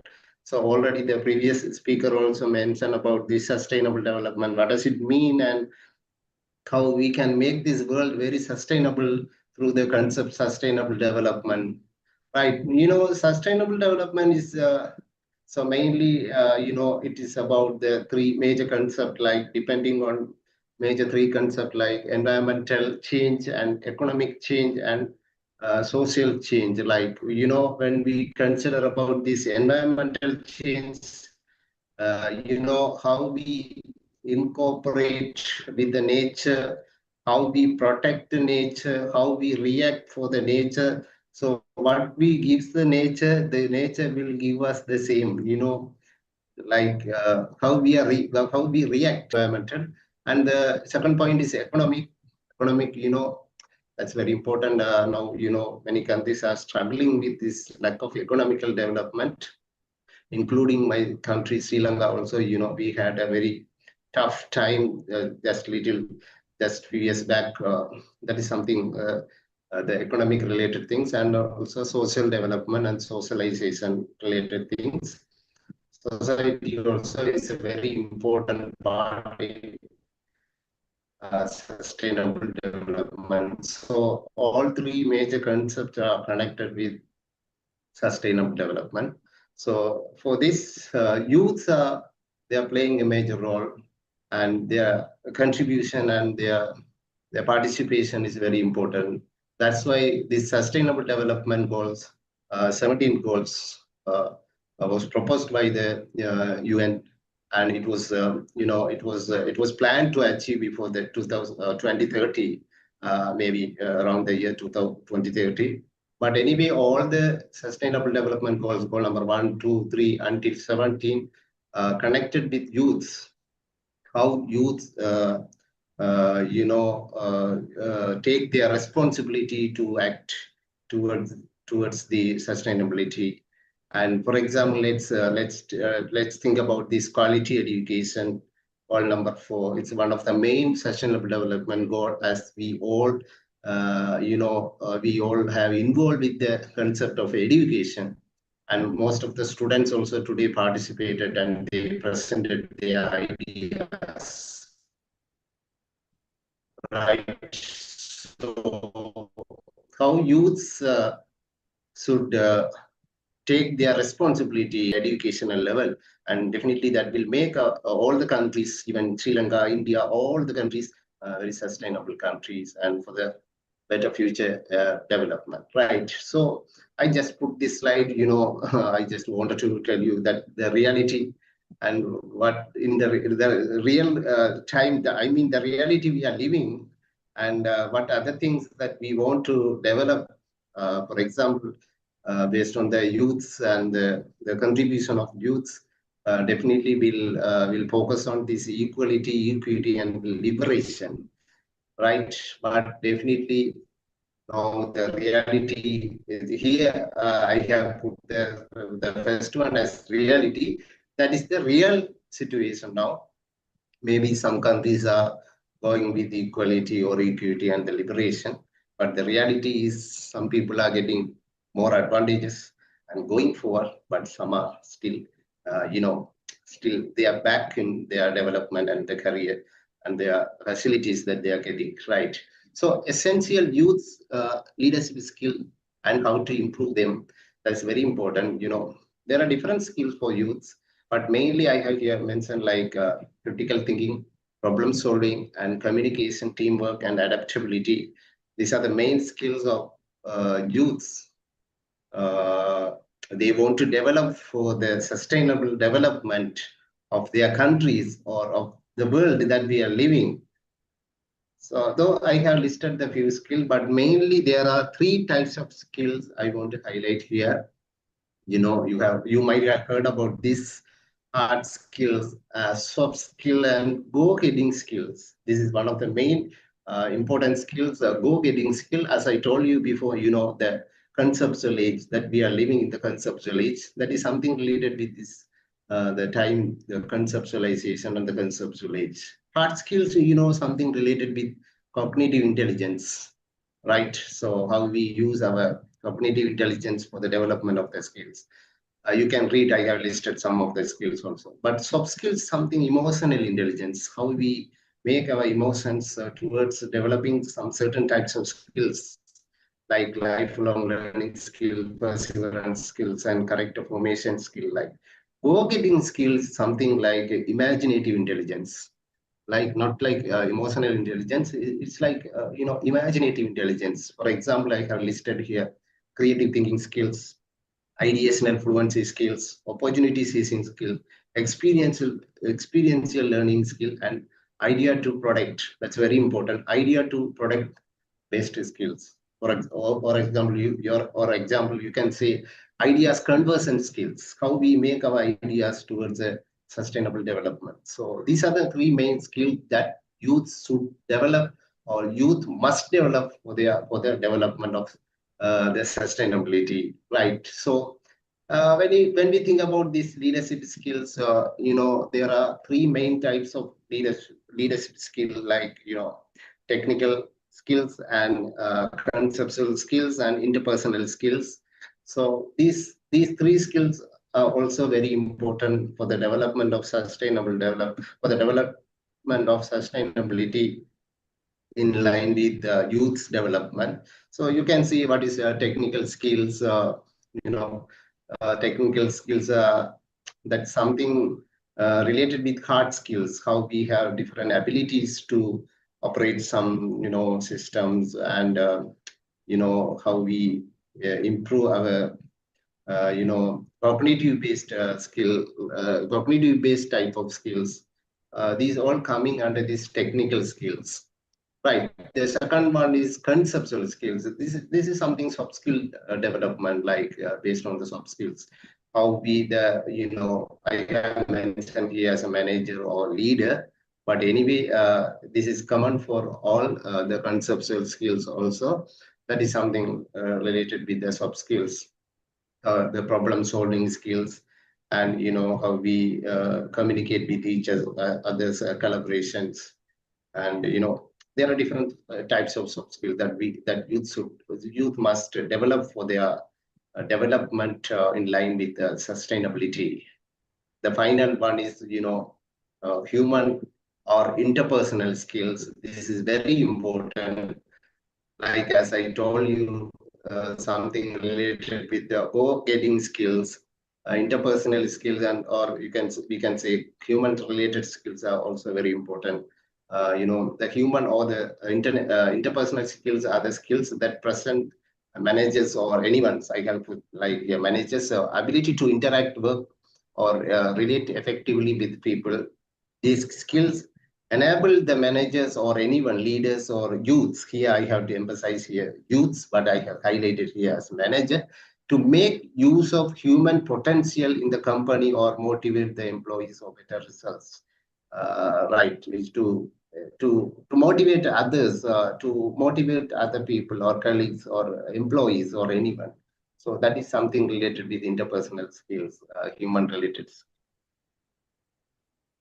Right. So those are the ideas that I wanted to discuss here within the time limitation. I don't know whether I am exceeding the time or I have more time. But anyway, the skills which are related with youths are very important in line with sustainable development and for the development of each countries in the world.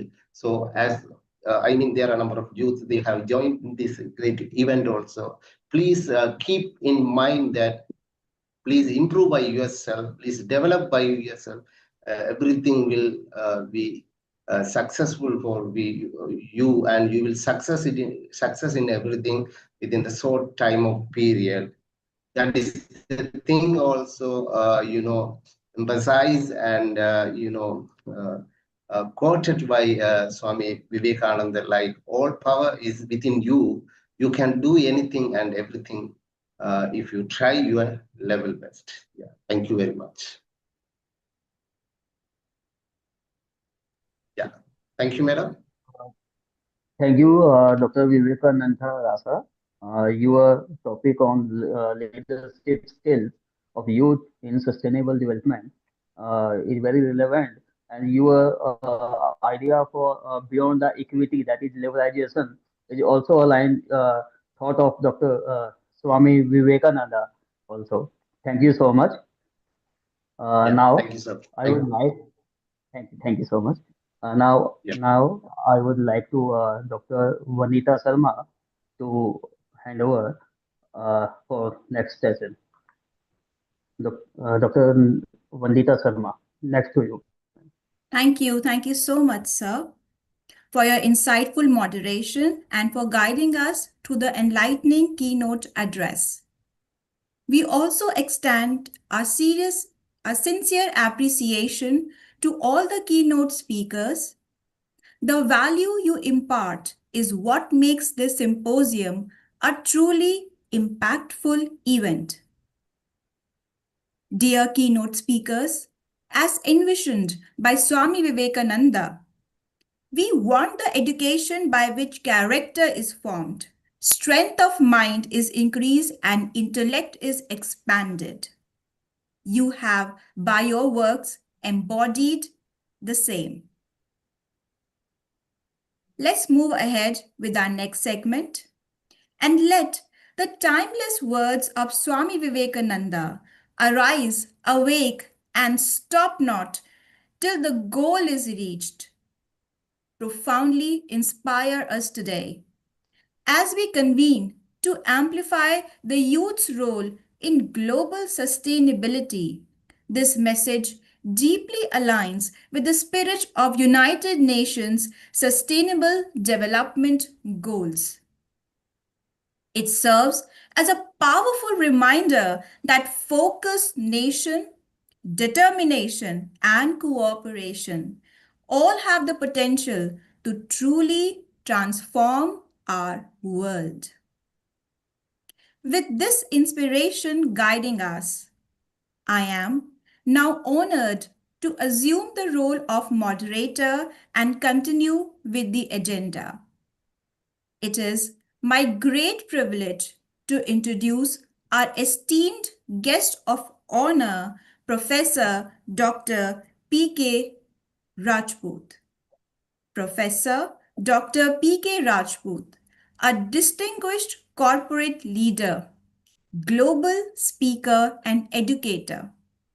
His life's work perfectly embodies leadership, service, and the transformative power of knowledge.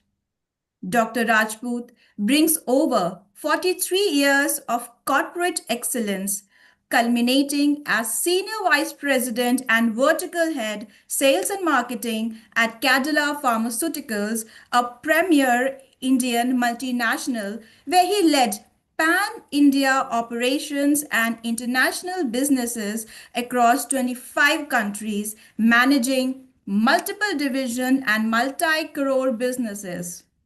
Ladies and gentlemen, he has also visited 96 countries in his professional journey and currently serves as advisory board member of various institutions, leadership coach, mentor, professor of practice, and board of study member for multiple universities. He is frequently invited as chief guest, guest of honor, or keynote speaker at leading forums across diverse domains. And he is also an accomplished author. Dr. Rajput has written Amazon bestsellers, including The Leaders with Ladders 2023, The Ladders for Transformational Leadership 2024, and Attitude Matters, which got published in 2025, and has co-authored The House of Wisdom along with contributing chapters to several other publications. What an achievement and what an exemplary career. Among his many achievements, he has facilitated over 15,000 educators, addressed more than 72,000 students, and conducted over 500 leadership sessions. His awards and recognitions include honorary doctorates, leadership distinctions, and world records for his contribution to corporate leadership, education, and service to society. Ladies and gentlemen, please join me in welcoming Professor Dr. P.K. Rajput. Sir, we look forward to your words of wisdom and guidance. Over to you, sir. Thank you, thank you, thank you so much. A very, very good evening, good afternoon to all the great person and the personalities who have joined here. Vandita ma'am, you have made me speechless, right? Thank you so much for your generous and great introduction. Your words truly set the tone and made this beautiful moment even more special for me. Not only for me, but for the entire children, because I was listening your such a motivational, inspiring talk. I was also getting motivated. I thought I would have been in the 9th standard or 7th standard. I would have presented my presentation to you, and I would have got a lot of applause. So thank you, and I'm grateful for your warmth and gracious words. Really gratitude to you. So respected Dr. Navneet Kaur, the Director, Patron-in-Chief, and the Chairperson, Chief Patron, Dr. Uma Sinha Madam, Dr. Manisha, the Secretary of ICERT, dignitaries, ambassadors from ICERT, USA and India, the respective judges, expert esteemed faculties, members, mentors, my dear lovely students, and the young leaders, including again I'll say Vandita ma'am, the moderator, and Dr. Kuldeep Singh Ji. Very, very lovely, great good evening to you from Ahmedabad, India. And I was just listening the wonderful talk by Dilpreet Madam about the sustainability for management, and by Ravindran sir, which he said about it, that he has leadership skills for the youth. Really, what you said, you have really pinpointed the thing which is really required, not for today, but for the coming time, for the making us as a Vishwaguru or the Swarnim Bharat. My dear student and respected members, it is said, and it is so prudent, that the true purpose of the education is not just to create the successful careers, but to cultivate the responsible minds capable of building a sustainable future. That's what we are talking about, the sustainability. It is indeed a privilege and honor to address this international seminar organized by Jyotiba Phule Government College in collaboration with the ICERT. Today on 12th, it holds a special significance because we all are celebrating the 163rd birthday of respected Swami Vivekananda, whose faith in the power of the youth continues to inspire generation across the globe, not only in India, but across the globe. This seminar, this great seminar, the summit, follows the ICERT-UN Youth Symposium on Youth Voices for Global Sustainability. And we have heard such a beautiful way they have projected the thing. Indeed, today's summit has amplified the voices of the youth. Today's deliberation, which I had personally noticed along with you, endorsed by the young minds on SDG, has converted voices into the vision, direction, and the responsible action which is really needed. And that is precisely why the theme is.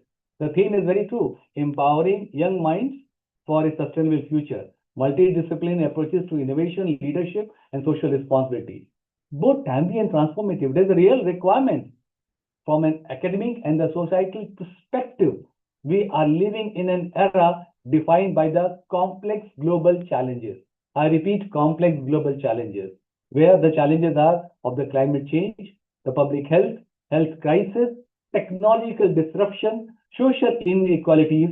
Millions of data are floating across. Multiple degrees are available. Various forms of the designations are there for the corporate or the different places. Digital noise everywhere, and many more.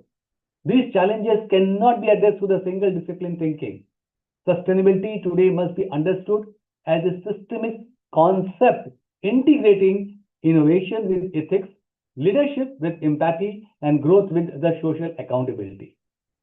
Let me tell you a small line. Because in my journey, what Vandita Menon said, to the pharmaceutical education and healthcare, I have witnessed that the real lasting impact emerges when the science collaborate with the policy. Technology aligns with the ethics, and innovation serves the humanity, which is the real requirement, which is the real need of the hour. For young minds, for my students, right, I would like to say to very clearly, you are not just a learner preparing for the future. You are the stakeholder shaping the present, which is really required, because that's why we can say that by 2047, we can become the Vishwaguru through you only. Today, the modern education no longer views youth as a passive recipients of the knowledge. You are the co-creator of the ideas, contributor to research and innovation. You are the real agent of the social transformation. And this, believe you me, aligns perfectly with the Swami Vivekananda philosophy. Education that builds character, courage, and conviction. The 3 C's, not merely the credential. One of the most important shifts we must encourage today is multidisciplinary thinking. The leaders and the innovators of tomorrow will not ask, what is my subject, what Dilpreet madam has said, what is my subject, what we are doing it, but they will ask, what is the problem and how can diverse perspectives come together to solve it. Healthcare needs data science, technology needs ethics, innovation and needs social sustainability and sensitivity. This is the true power of multidisciplinary education.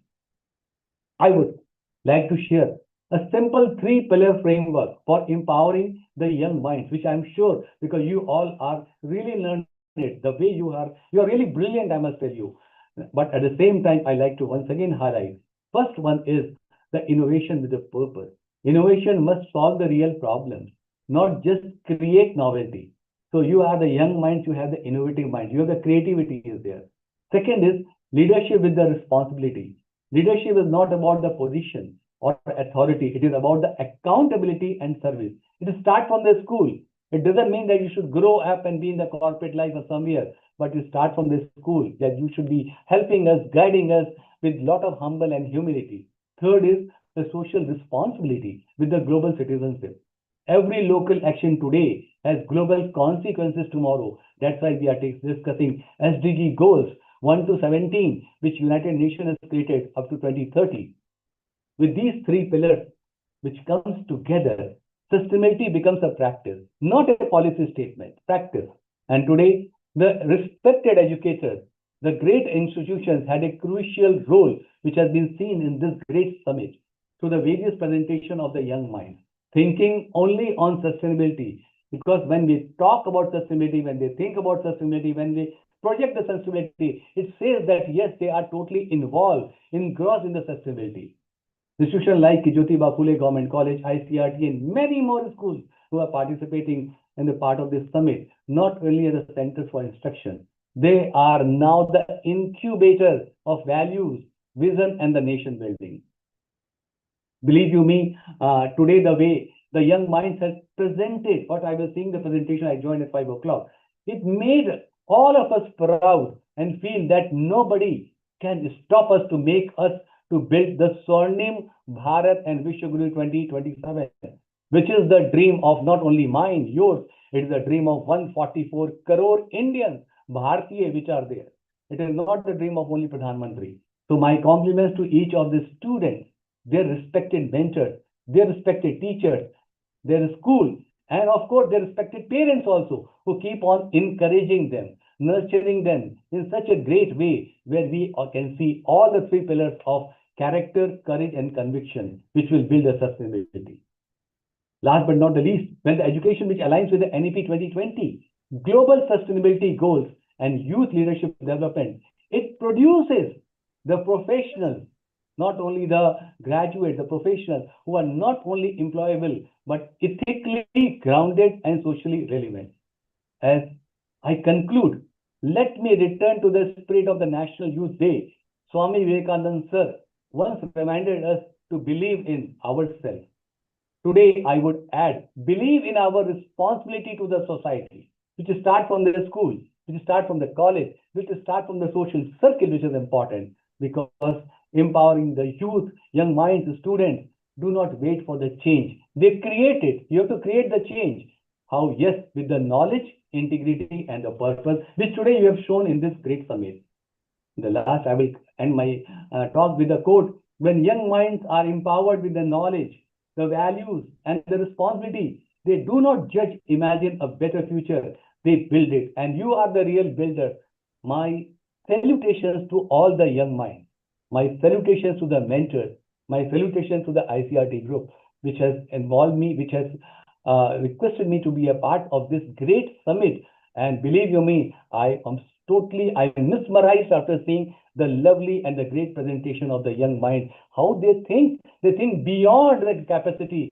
And I'm sure they are going to make a change. They are the change creator. They are the change agent for us and for the future which is required. So thank you so much for this great honor. Thank you for believing in the power of the youth. You all have proved it. And thank you, Jyotiba Phule Government School, and all the participating schools, their families, their teachers, their mentors, valuable commitment to the SDG goals. Thank you, Vandita ma'am, for such a lovely moderation.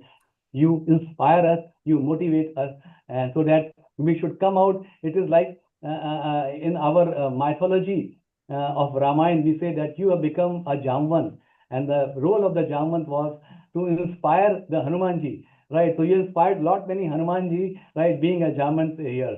So thank you, and thank you so much once again. My gratitude, respect to everybody. Thank you so much, sir. I stand humbled here. But since you talked about Ramayana, let me also say that, like you, I'm also an author and have written and recently published my book, Valmiki Samvad on Ramayana. But coming back to the session, thank you so much for your powerful and insightful address. Your perspective, with skillfully connected science, politics, and policy, beautifully demonstrated, sir, how the emerging ideals of Vishwaguru Bharat and Atmanirbhar Bharat are acting as genuine catalysts for transformation. Your words, sir, have deeply inspired us, urging us to engage in deeper reflection and act with greater responsibility and make meaningful contribution to the nation's future. This vision of yours, which emphasizes sensitivity, sustainability, and leadership, which is characterized by responsibility and a service attitude towards society, shall truly place India as a global leader. And so are you, sir, with your accomplishments, combined with your humble nature, which has today mesmerized all of us. I personally, sir, stand inspired and shall imbibe these ideals in my life. Thank you, sir, once again for your motivating and thought-provoking address. Thank you so much. Gratitude. Ladies and gentlemen, Swami Vivekananda taught us education is the manifestation of perfection already in man. Aligned with this vision, Sustainable Development Goal 4 urges us to ensure quality education for all so that every mind can awaken and thrive. With this inspiration, I now take the privilege to introduce our esteemed guest, Dr. Uma Sinha. Ladies and gentlemen, Dr. Uma Sinha is an accomplished academician, committed educational leader, and ICERT fellow. She has served as the former principal of VD Institute of Technology, New Delhi, where she provided visionary leadership, strengthened academic systems, and mentored both members of faculty and students towards excellence in higher education. With an extensive academic career spanning many years, Dr. Sinha has contributed significantly to teaching, research, and academic administration. She has, to her credit, numerous research papers published in reputed journals and conferences, along with several book chapters and publications. She has actively participated in and conducted faculty development programs, seminars, and workshops at national and international levels. Dr. Sinha has been honored with several prestigious recognitions, including Dr. Sarvapalli Radhakrishnan Global Educator Award 2022 and the Global Youth Icon Award 2022. This reflects her outstanding contribution to education, mentorship, and youth empowerment. She is a compassionate mentor and inspires as an academic leader and continues to guide young scholars and educators, fostering quality education, character formation, and future ready learning. For Dr. Sinha, education is not merely a profession, ladies and gentlemen, it's a mission of shaping lives and illuminating minds. Please join me in warmly welcoming Dr. Uma Sinha, ma'am. We look forward to your visionary address. Over to you, ma'am. Good evening, all. Thank you, ma'am, for appreciating words. Respected dignitaries, distinguished guests, organizer, faculty members, and my dear student. Good evening to one and all present here. Today, all we have gathered here to celebrate the National Youth Day. This international seminar with theme Empowering Young Mind for a Sustainable Future, which is organized on behalf of Jyotiba Phule Government College, Radaur, Haryana, and ICERT, Delhi. I am highly honored and feel privileged to have given the opportunity to address everyone on this very special occasion. On behalf of ICIT team, I, Dr. Umasina, would like to express my sincere gratitude and heartfelt welcome to each and every member who is present here and who joined this conference on the Zoom and in the YouTube. Thank you so much. I honorably and heartfelt welcome to our judge, Professor Dr. P.K. Rajput, former Senior Vice President, Cadila Pharma Limited, Dr. Surinder Kumar Singh, sir, Principal Jyotiba Phule Government College, Radaur, Jamnagar, Haryana, and Patron-in-Chief and Chairperson, Dr. Navneet Kaur ma'am, Director, ICIT Education and Learning Advancement Divisions, Keynote Speaker, Dr. Dilpreet and Ravindran, sir, then convener Dr. Rinku ma'am, Dr. Simran Mehta ma'am, and Dr. Naresh Kumar sir, and all the coordinators and moderator of this paper presentations. You all are welcome here. Your presence motivates us and elevate the significance of this gathering. As we know that today we gather to celebrate the National Youth Day 2026, a day that marked the birth anniversary of Swami Vivekananda, one of the India's greatest visionaries and the eternal voice of the youth empowerment. This day is not merely a remembrance, it to call to actions, a reminder of the immense power, responsibility, and potentials that lies within the youth. So this National Youth Day is observed in the remembrance of Swami Vivekananda, whose life and teaching continue to inspire generations. He firmly believed that the future of any nation lies in the characters, confidence, and courage of its youth. His timeless message, like arise, awake, and stop, not till the goal is reached. So, until you will not reach your goal, you should not stop. This is the main message of our Swami Vivekananda. It's especially relevant in the today rapidly changing world. Empowering younger mind for a sustainable future is not a choice, it is a responsibility. So today in all this paper presentation, we had discussed about the sustainable development goal, how to reach this sustainable development goal. So when we are discussing, a good topic was given by Dr. Dilpreet Kaur ma'am, small changes will bring a big impact. Like see, when we are discussing about the community, about the nations, but as a member of the community, what's our responsibility? As a member of the, we can say that a simple member of this community, how they can help in the sustainable development goal. It is not only the policies that will help in this to reach the sustainable development goal. As a individual also, we have to participate in this the sustainable development goal. Like say small changes. If we, your example, I am saying about the, if we are going to the market, simple. You can use the jute bag, you can use the recyclable bag, you can use the recyclable, like you can use the paper bag instead of using the plastic bag. This is a small changes, we can say, that we can bring it. Like when we are storing the water, we can use the steel utensils, we can use the recyclable, we can use the toothbrush also, we can also use the recyclable materials. The main we can say the main aim to reach the sustainable development goal, we have to use the main point, that R, recycle. Whatever we are using, we have to recycle, then only uh, we can reach the sustainable development goals. Recycle, then we can say reuse. This is playing a very much important role. Recycle, reuse, all these things, if you're keeping in the mind, then a small changes will bring a big impact. So as we're saying about the Swami Vivekananda's today is birth anniversary. Young people must understand not only what sustainability is, but why it is matter to us, why it is important. When we are discussing a topic on sustainable development, why we are saying that sustainable development goal is very much important. There is a 17th sustainable development goal.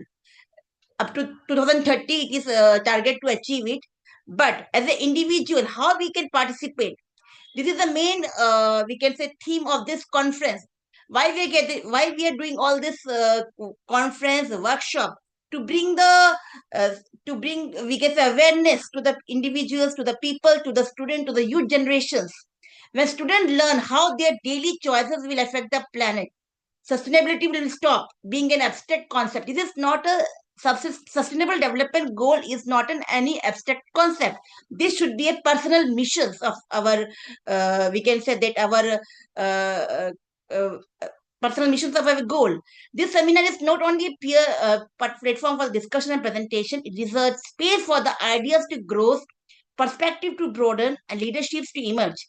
All the paper presenter had done very much good presentations. They had discussed about their very presentation is very much good, that they had given they have highlighted the sustainable development. So it's very much important nowadays.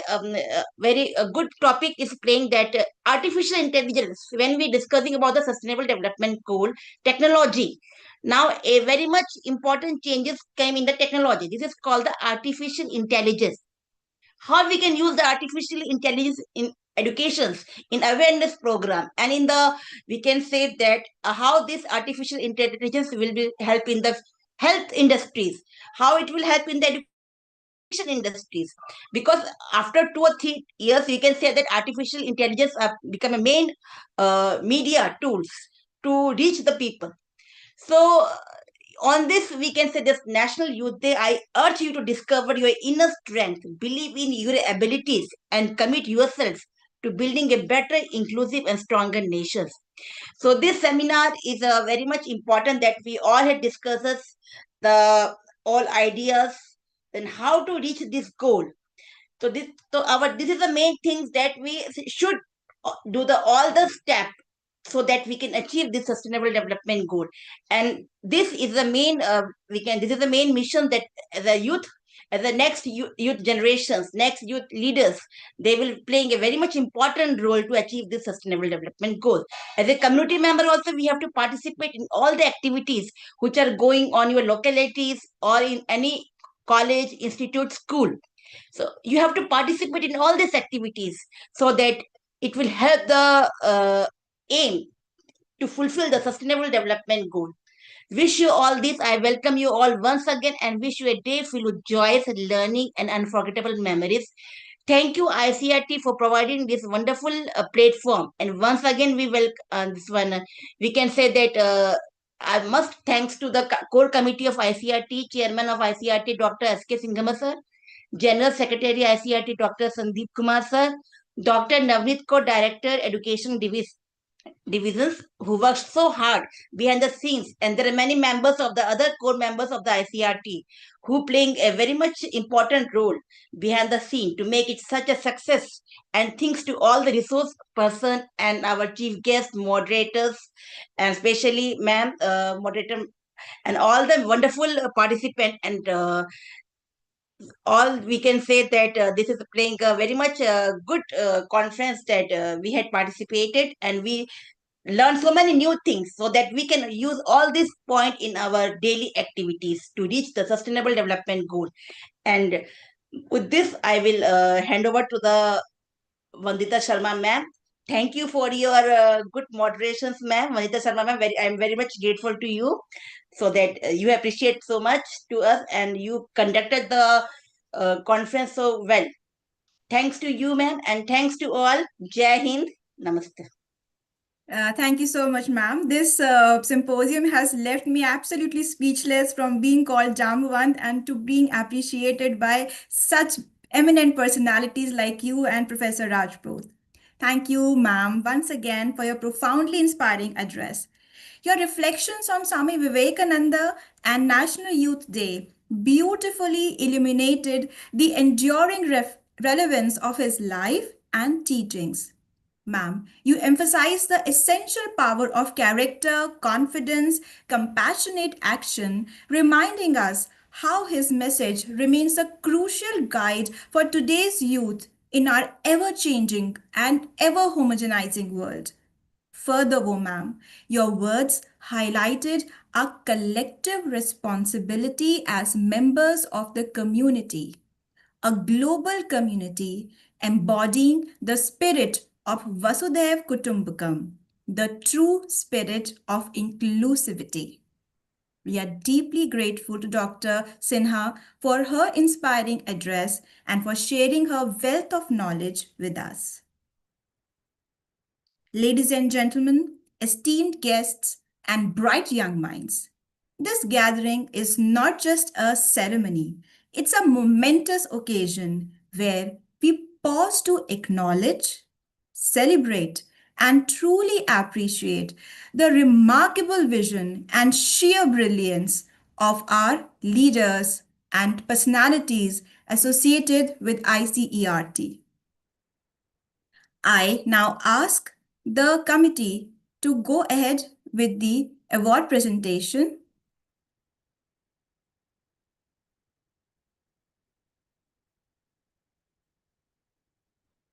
May we have the slides, please?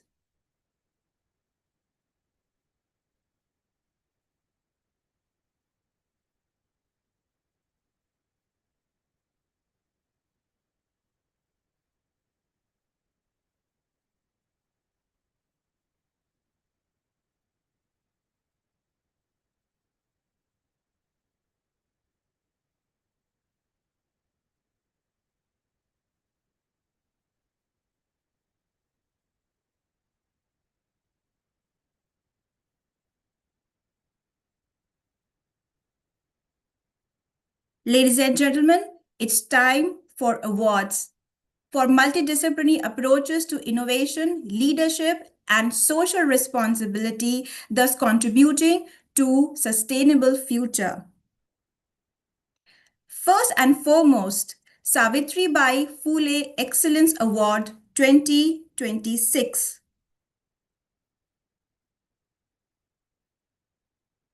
The core committee, ICERT, has pleasure to confer the prestigious international award to Dr. Navneet Kaur, Director, ICERT Sofia Education and Learning Advancement Division, for your excellence in education, social welfare, and contribution to education, fraternity, and society with your distinguished service and most outstanding work and achievements.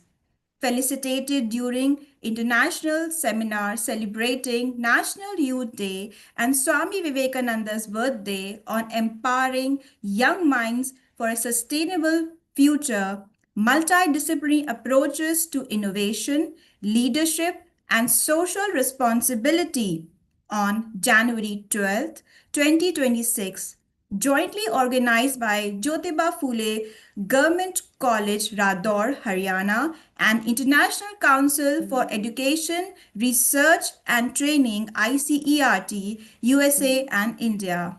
Ma'am, words fall short for the contribution that you have made not only to education but to society as a whole. Next, Mahatma Jyotiba Phule Excellence Award 2026.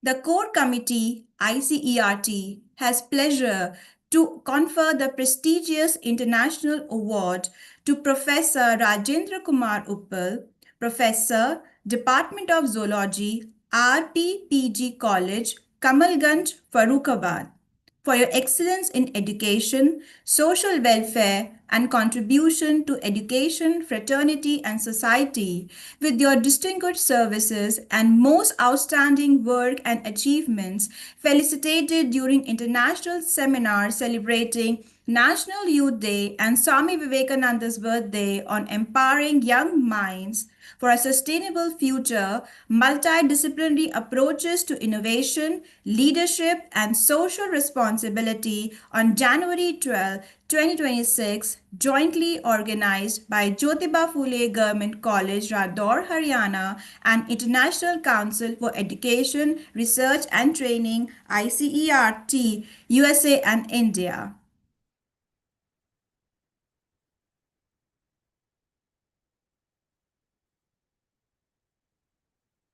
Mahatma Jyotiba Phule Excellence Award 2026.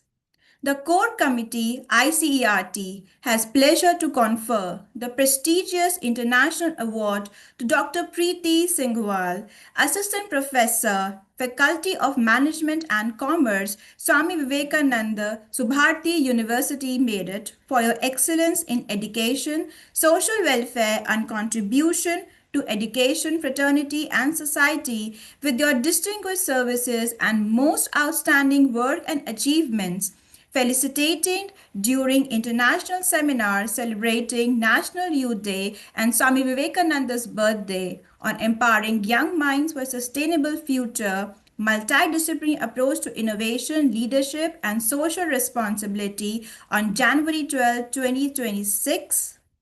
Many, many congratulations, ma'am, for your accomplishment. You continue to inspire not only present but future generations as well.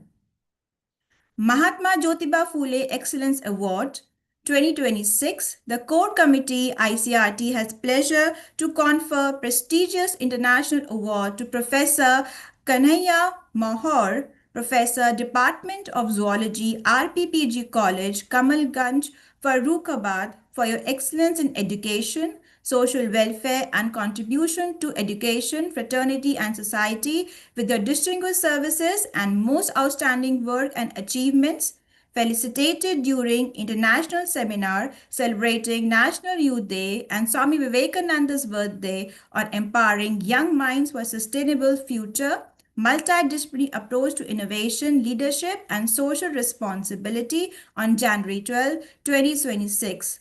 Sir, your presence means a lot not only to your students but to all the lives that you touch as an educator. Thank you so much. Next award goes to Mr. Ravi Kumar for your excellence in education, social welfare, and contribution to education, fraternity, and society, Mahatma Jyotiba Phule Excellence Award 2026. Thank you, sir, for your impactful presence in the society. Indian Youth Icon Award 2026. The Core Committee ICERT has pleasure to confer the prestigious international award to Mr. Sunit Sathi, TGT Natural Science Counselor, Directorate of Education, Delhi. Many, many congratulations, sir, for being facilitated on this international platform. Do continue your work and keep inspiring generations to come.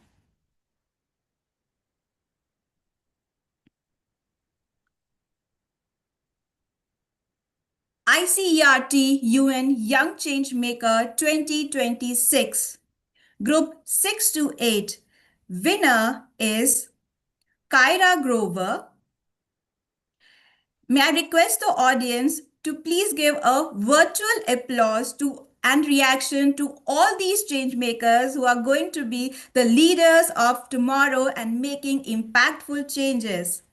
I repeat again, winner Kyra Grover First runner-up, Sanvi. Second runner-up, Vishwadeep. And many, many congratulations to their respective mentors and their respective schools as well.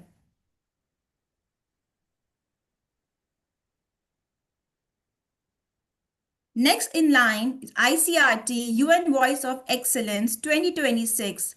Group second, the Next Gen Leaders, Group 9 to 12. Winner is Aditi. First runner-up, Ekampreet Kaur. Second runner-up, Hargun Bedi. And the Appreciation Award for Courageous Presentation goes to Guntas Barar. Many, many congratulations. We all know that you're already there and you're gonna make an impact. We all look forward to your bright future. Thank you so much. Ladies and gentlemen, each of these awards reflects not just achievement, but the courage to dream bigger, to act with purpose, and to lead with heart. I, once again, as moderator, take the opportunity on behalf of the entire organizing committee to congratulate all the awardees and thank each and every one of you for being part of this celebration of excellence, leadership, and hope.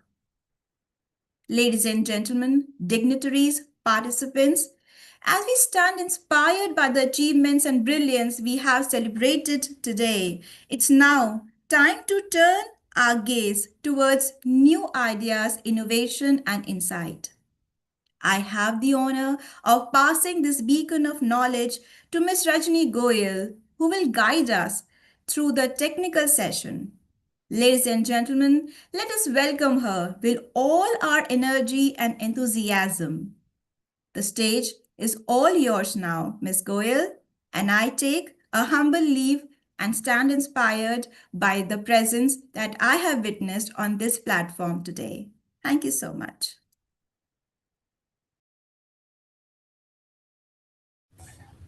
Thank you, Vandita ma'am.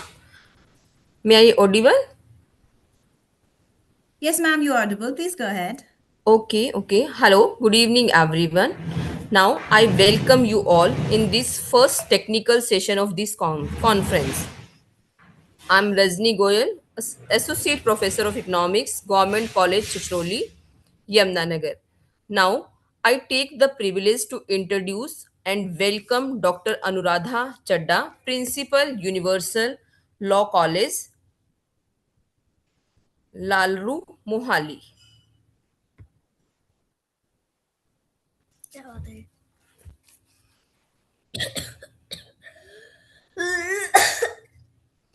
Professor Anuradha Chadda is the principal at Desh Bhagat University, Punjab,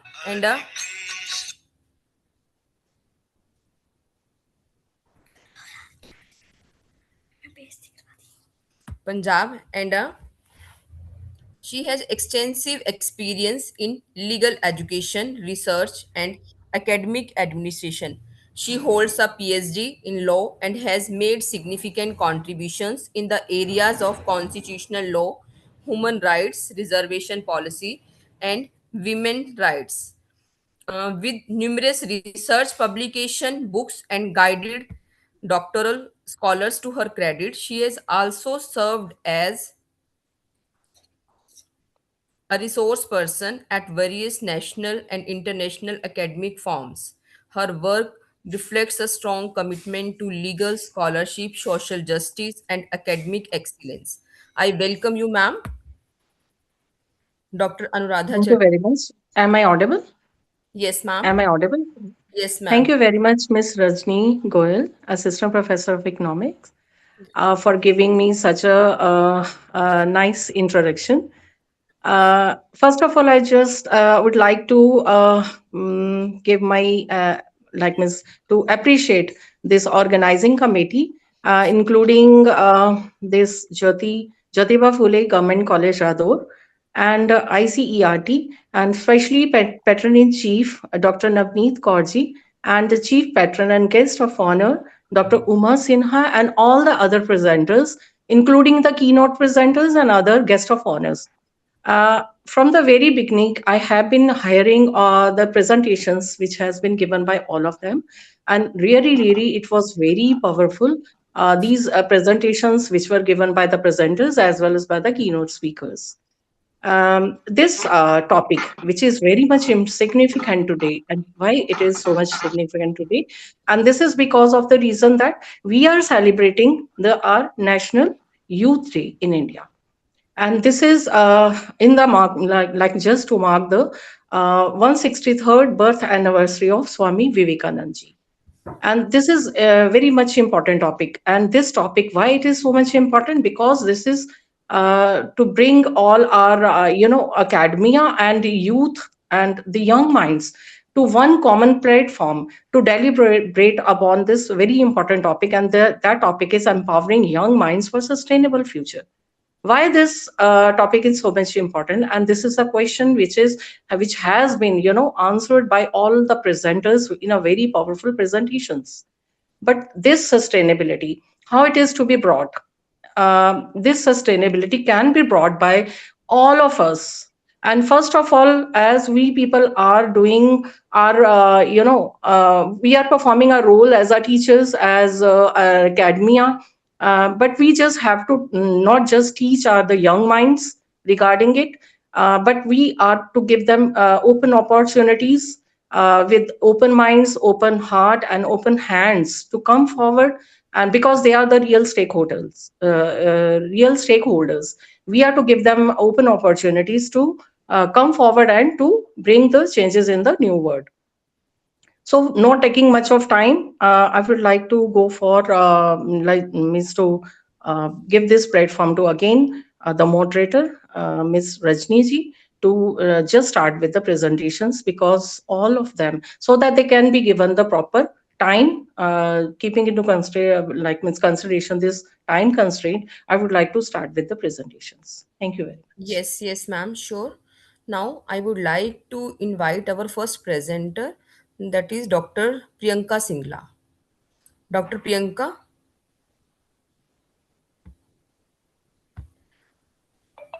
Dr. Priyanka. Sorry to interrupt, ma'am, but I would like to suggest here that the people who are trying to join technical session 2 can click on the more option and see the option of breakout rooms. Click the breakout rooms and you will be able to join technical session 2. The technical session 1 is to be going conducted here by ma'am in main Zoom room, and the second technical session will be in the room 1, which you will get in breakout room option. Am I clear? Just click on more option, whether you are connected from mobile or laptop. Just click on more option. You will see the option of breakout room, and in breakout room you can click on. I can show you by sharing my screen. So this is the option. More. You can click more here if you can see my screen, and click on the breakout room option. You will see the technical session 2 here. You can join this. The participants, the researchers who are going to present their paper in technical session 2, please join technical session 2. As your name will not be announced in this room, this is the main Zoom room for technical session 1. Thank you so much. You may carry, ma'am, please. Okay. Now Dr. Priyanka. Dr. Priyanka Singla.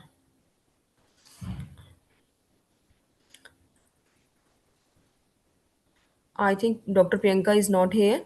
So I call Dr. Priti Singhwal. Next participant is our next presenter, 239 serial number, Dr. Priti Singhwal. Yes, ma'am, I'm present here.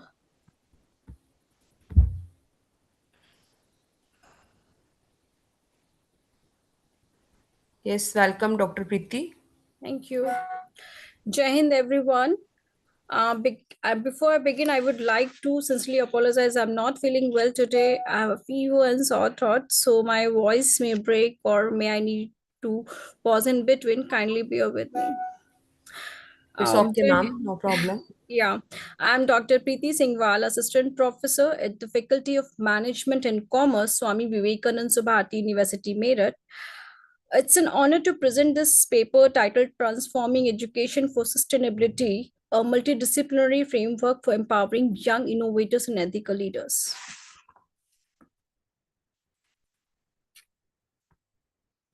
I think I'm not getting the control.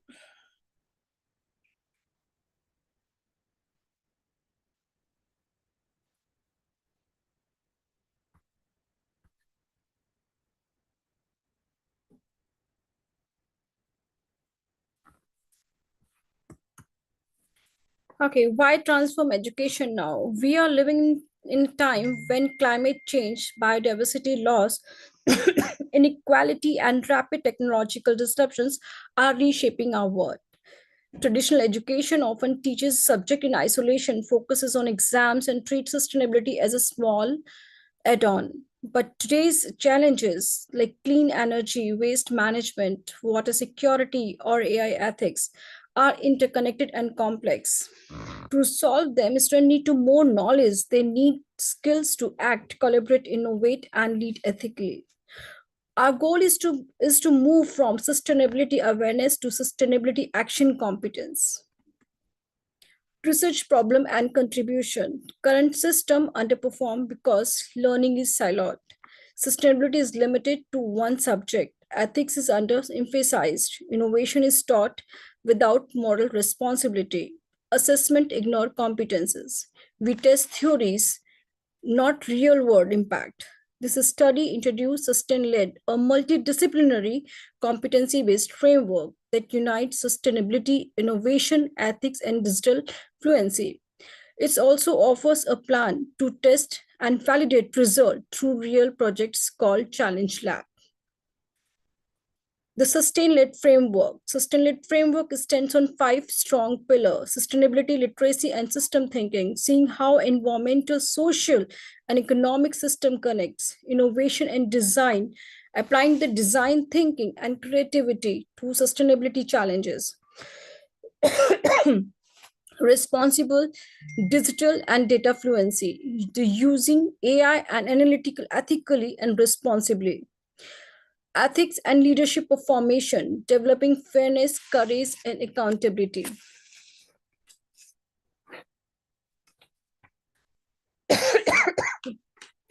Community embedded learning, solving real problems with NGOs, local bodies, and industry. Together, these pillars prepare students to rethink critically, act ethically, and innovate responsibly. Implementation in practice, conceptual foundations. The framework works through 3 learning layers: spiral modules, sustainability, ethics, system thinking, revisit each year. Studios, interdisciplinary teamwork on themed project like water, energy, or waste. Challenges lab.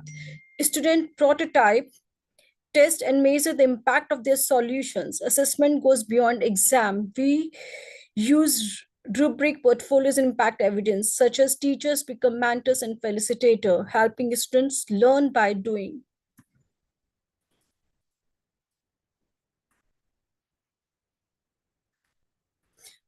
Expecting outcomes, learners develop deep understanding of interconnected system, practical innovation skills through design and prototype, ethical leadership, making fair, inclusive, and courageous decision, and a strong sense of agency and accountability to society.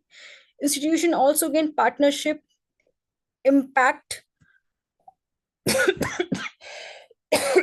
partner, I'm sorry. Institution also gain community partnership, impact evidence for accreditation, and a pipeline for young change makers. So I would like to conclude this. In Sustain Leads gives a clear roadmap to turn education from theoretical awareness to real measurable sustainability actions, to combine system thinking, innovation, ethics, digital responsibility, and experiential learning, the very ingredients needed for a sustainable future. Thank you for your attention. I welcome your questions and collaboration opportunity to pilot this framework further. Actually, I just make it cut it short because there's a lack of time right now. So you, I think you had given me 2 minutes to 3 minutes to complete this presentation. Yes, if any query from Dr. Preeti. Otherwise, I would like to invite next participant, that is serial number 131, Mr. Annas Abdullahi.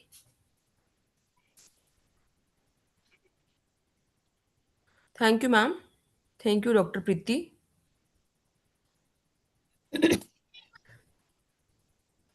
Next, yes, Mr. Anas Abdullahi present here.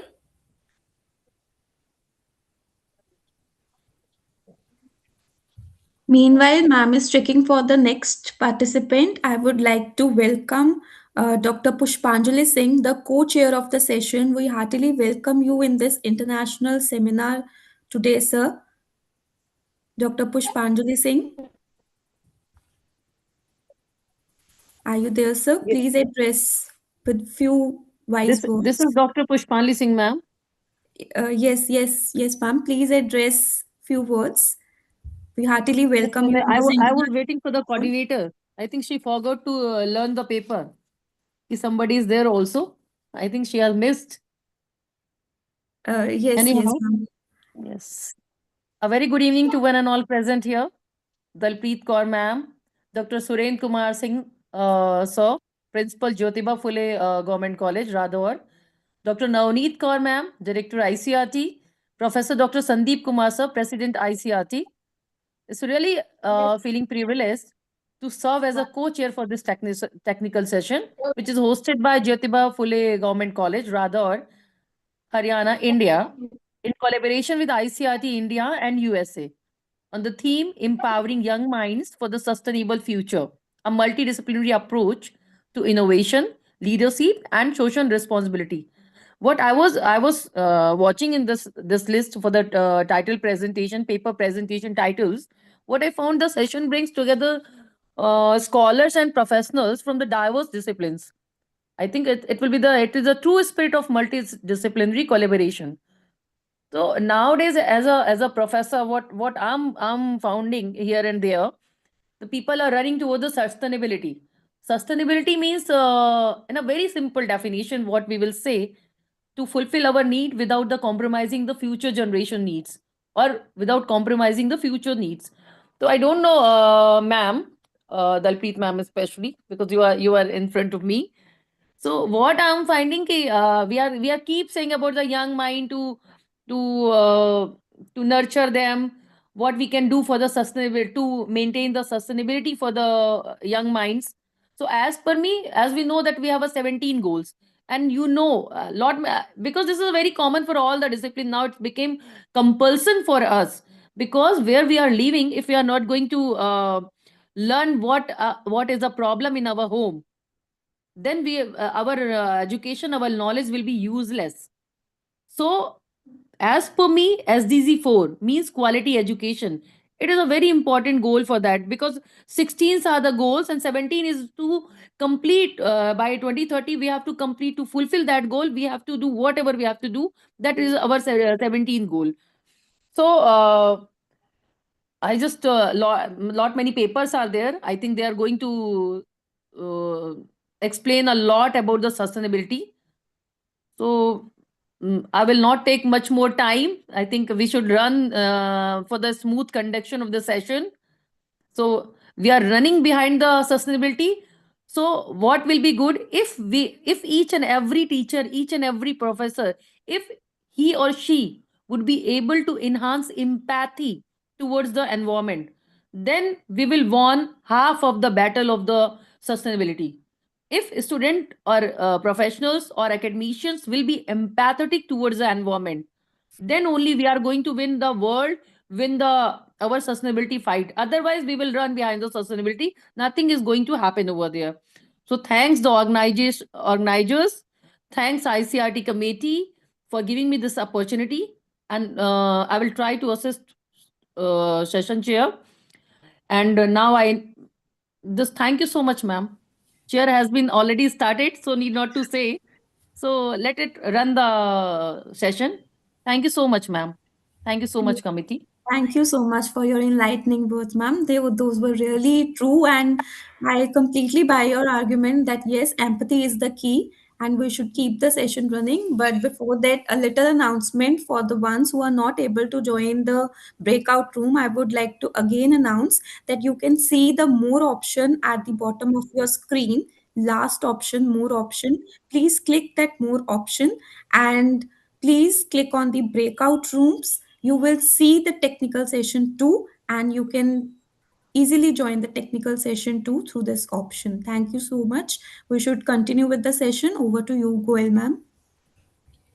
Thank you, ma'am. Now I would like to invite Mr. Anas Abdullahi. Is he present? Mr. Anas Abdullahi.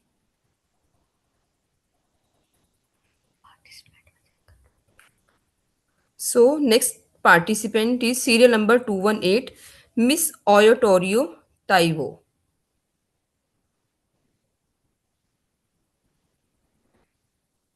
Now next participant, serial number 358,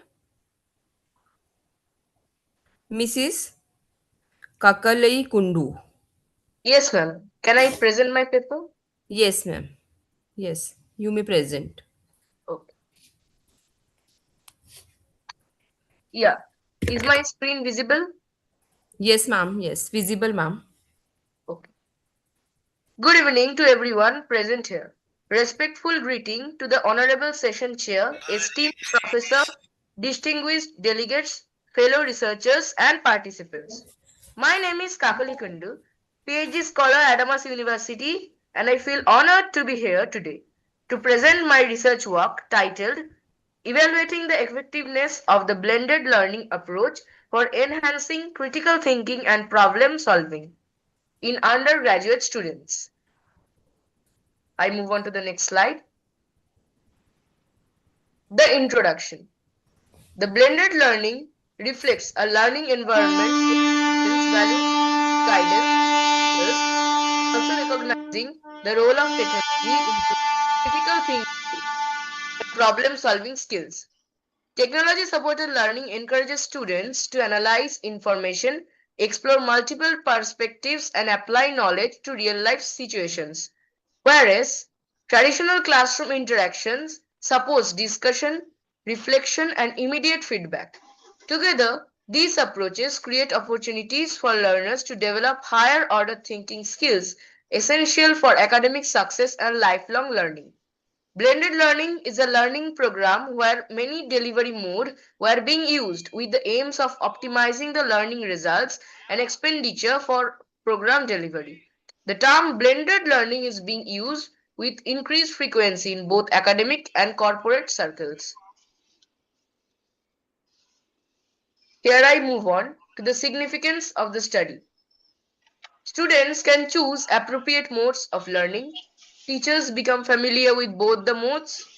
Student gets face-to-face interaction as well as they interact in virtual space. Student gets full support of personalized learning. Student gets training in different life skills. Sorry. Blended learning enables thinking and reporting. Individualized learning paths. Students get wide exposure and new perspectives on the course content. It is a human touch. It provides a multicultural and multidimensional approach to the teaching learning process. Makes the teaching learning process child-centric. We move on to our next slide, which is the objectives of the study. The main objectives of the study are to analyze the concept of blended learning approach, analyze the significance of blended learning approach, analyze the challenges of blended learning, to evaluate the blended learning's effectiveness for teaching education in terms of achievements of students. To conduct a study for comparison in between traditional teaching method and blended learning approach. To compare the blended learning approach with traditional teaching method in urban areas. To compare the blended learning approach with traditional teaching method in the rural areas. I move on to my next slide, which is the research hypothesis. There is no statistically meaning full change between the pre-test and the post-test mean scores of students exposed to the blended learning approach. There is no statistically significant difference in the post-test mean achievement scores of students taught through traditional instruction and those taught through the blended learning approach. The effectiveness of the blended learning approach does not differ significantly from that of the traditional teaching method for students studying in urban areas. There is no significant difference in learning outcomes between blended learning and traditional teaching methods among students from rural areas. I move on to my next slide, which is the research methodology. The present study used an experimental design with a quasi-experimental method to evaluate the effectiveness of blended learning approach in improving critical thinking and problem-solving skills among undergraduate standard students. Researcher made two groups for the study, a control group and an experimental group. Researcher gave instructions to the control group using traditional teaching method and gave instruction to the experimental group through blended learning approach that integrated face-to-face and technology-mediated learning experiences. Students participate randomly to both groups to ensure fairness in the study. Here is my sampling. For the present study, 120 undergraduate standard students were selected from 3 government undertaken colleges of North 24 Parganas district, which is present in West Bengal. Here are the tools used. The researcher used two tools in this study. A lesson plan based on the blended learning approach was prepared by the researcher for teaching. An achievement test in education of 20 marks was also developed by the researcher and used at both as a pre-test and a post-test to measure students' achievement before and after the teaching. The data collection. For the purpose of data collection, a pre-test was conducted for both the experimental and the control groups before the instructional intervention. The control group was taught using the conventional teaching method, whereas the experimental group received instruction through the blended learning approach. After the completion of the instructional period, a post-test was administered to both groups. All responses were evaluated based on the prescribed marking criteria. Thus, the data of the present study were obtained from the pre-test and post-test scores of the achievement test. I move on to the next slide, findings of the study. The blended learning approach has a considerable influence on pupils' academic outcomes. The experimental group's average pre-test and post-test scores differ significantly. This suggests that pupils who are taught using the blended learning of instruction have better academic outcomes. The average post-test results of the experimental group, which was taught using the blended learning instruction, was substantially different from those of the control group, educated in the conventional manner. In comparison to the control group, the experimental group performed significantly better. The experimental group, which was taught using the blended learning approach, has substantially different mean post-test scores from the control group, taught using the standard method of instruction. This suggests that the experimental group performed significantly better than the control group in urban area. I move on to my next slide, which is my conclusion. The blended learning as a pedagogical approach continuously evolving with changing age of digital technology and shift in educational paradigm. Future world is expecting to focus on the deeper integration of emerging technologies such as artificial intelligence, augmented and virtual reality and adaptive learning system. These tools have the potential to create more personalized, interactive and energetic teaching learning environment that serve to diverse students' needs. The educationist and the teacher should encourage students to be creative so that they can think critically and solve their problems skillfully. To facilitate these transitions, teachers should arrange more faculty development program and seminars and orientation program focused on the blended learning approach. I move on to the next and last slide, which is my references. Here are 5 references. I use these papers and links to write my complete paper. And thank you for giving me this wonderful opportunity.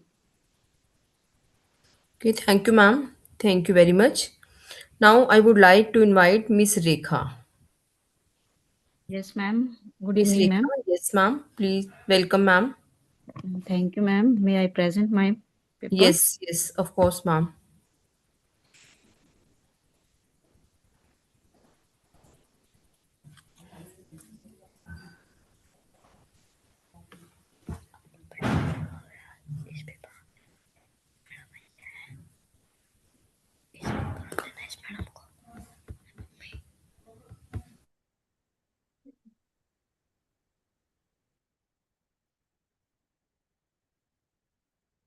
Sorry to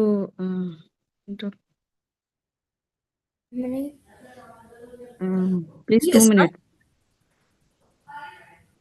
okay.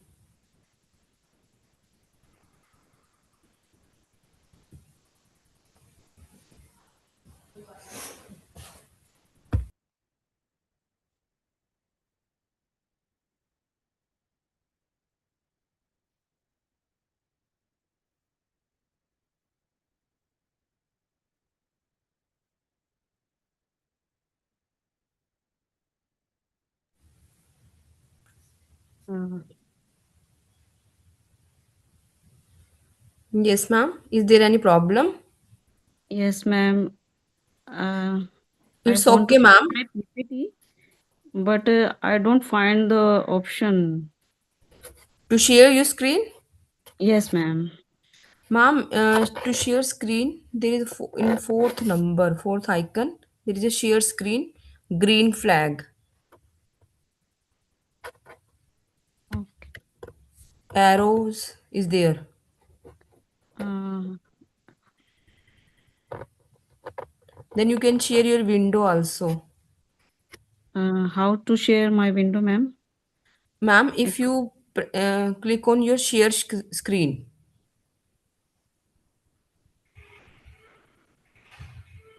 Share screen. Sorry, ma'am.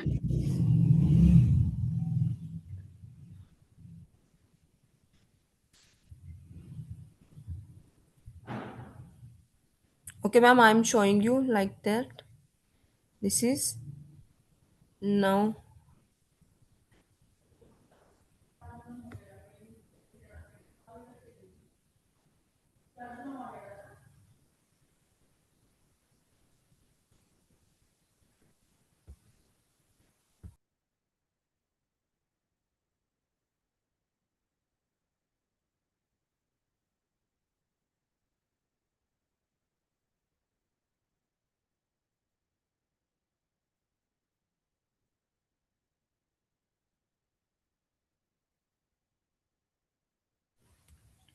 Ma'am, if you are facing problem, may I call another? Okay, ma'am. Okay, next participant, next presenter is serial number Ma'am, 28. Yes, ma'am. if I can't share slide, I Okay, can you. present or not? Yes, ma'am. You may present. Okay, ma'am. So I can present my PPT.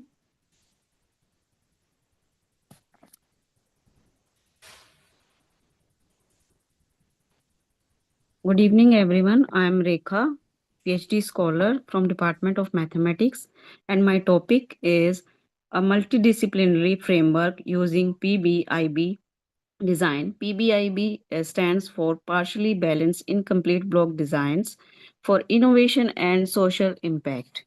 Introduction. Sustainable development demands a generation of learners who are innovative thinkers, ethical leaders, and socially responsible citizens. Traditional single discipline educational models often fail to address the interconnected nature of sustainability challenges such as climate change, social inequality, and technological dispersion. Consequently, multidisciplinary education has emerged as a critical paradigm for empowering young minds. Despite its pedagogical importance, the scientific evaluation of multidisciplinary educational interventions remain limited. Educational settings often involve constraints such as heterogeneous learners group, limited resources, and overlapping learning outcomes. This paper argues that PBIB designs, a powerful tool from experimental design theory, offers a structured and efficient methodology to evaluate such complex educational frameworks. Now, second slide, multidisciplinary education for sustainable development. Multidisciplinary education integrates from science, technology, social science, humanities, and ethical to address real world problems for sustainability education. This integrates fosters innovation through problem solving and creating thinking, leadership through collaboration and decision making, social responsibility through ethical awareness and civic engagement. Now, innovation, leadership, and social responsibility in youth. Empowering young minds requires measurable outcomes such as innovative capability, leadership, traits, social responsibility. In innovative capability, thinkers can critical thinking, creativity, leadership traits, initiative, teamwork, accountability, social responsibility, environmental ethics, community engagement. Proposed PBIB based framework for sustainable education. We have two frameworks for design structure and statistical method, where design structure contains treatment. Treatment we define T1 innovative based learning, T2 leadership development program, T3 social responsibility modules, T4 environmental sustainability projects, and T5 technology driven interdisciplinary labs. Blocks student group from different academic backgrounds. Response variable, innovation index, leadership competency score, social responsibility scale. Where we use statistical method, the PBIB model can be expressed as Yij is equal to mu plus tau I plus beta j plus epsilon ij, where tau I represents the effect of multidisciplinary treatment and beta j denote block efforts. YIJ stand for Innovation, Leadership and Social Responsibility Score. Mu stand for Overall Mean Educational Impact, where Epsilon IJ stand for Random Variation in Learning Outcomes. Suppose we want to compare 5 teaching modules, but we have limited time. Each student group can attend only 3 modules. Not all modules can be given to all groups. So we used PBIB designs, let treatments, educational module, and block student groups, where we define treatments T1, T2, T3, T4, T5 and blocks B1, B2, B3, B5, where B1 stand for science students, B2 stand for commerce students, and B3 stand for humanities students, and B4 stand for engineering students. We have B1 block. Now we show PBIB allocation table where block and treatment assigns. B1 has a treatment T1, T2 and T5. B2 has a treatment assigned T2, T3, T4 and B3 assigned T1, T3, T4. We have the graph for this. Now, implication for innovation and leadership development. Using PBIB design enable educators and policymakers to identify most impactful interdisciplinary combinations, optimize curricular design with evidence-based decision, promote leadership skill through experimentally validated interventions, encourage socially responsible behavior grounded in empirical outcomes. Social responsibility and sustainable future.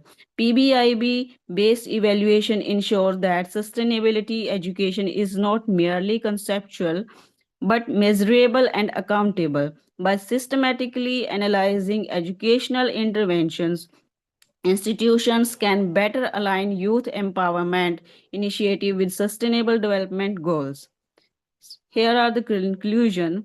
This paper established a novel connection between empowering young minds for a sustainable future and PBIB experimental design. By embedding multidisciplinary education initiatives within a PBIB framework, researchers and educators can rigorously evaluate innovation, leadership, and social responsibility outcomes. The approach bridges mathematical experimental design theory with educational sustainability practice, offering a scalable and scientifically robust module for future researcher.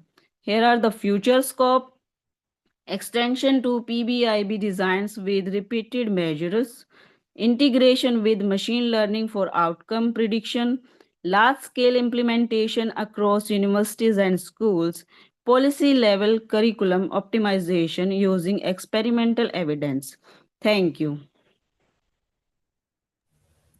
Thank you, ma'am. Thank Thank you. you very much. Now, I would like to invite presenter number 28, Mr. Olia Wahid.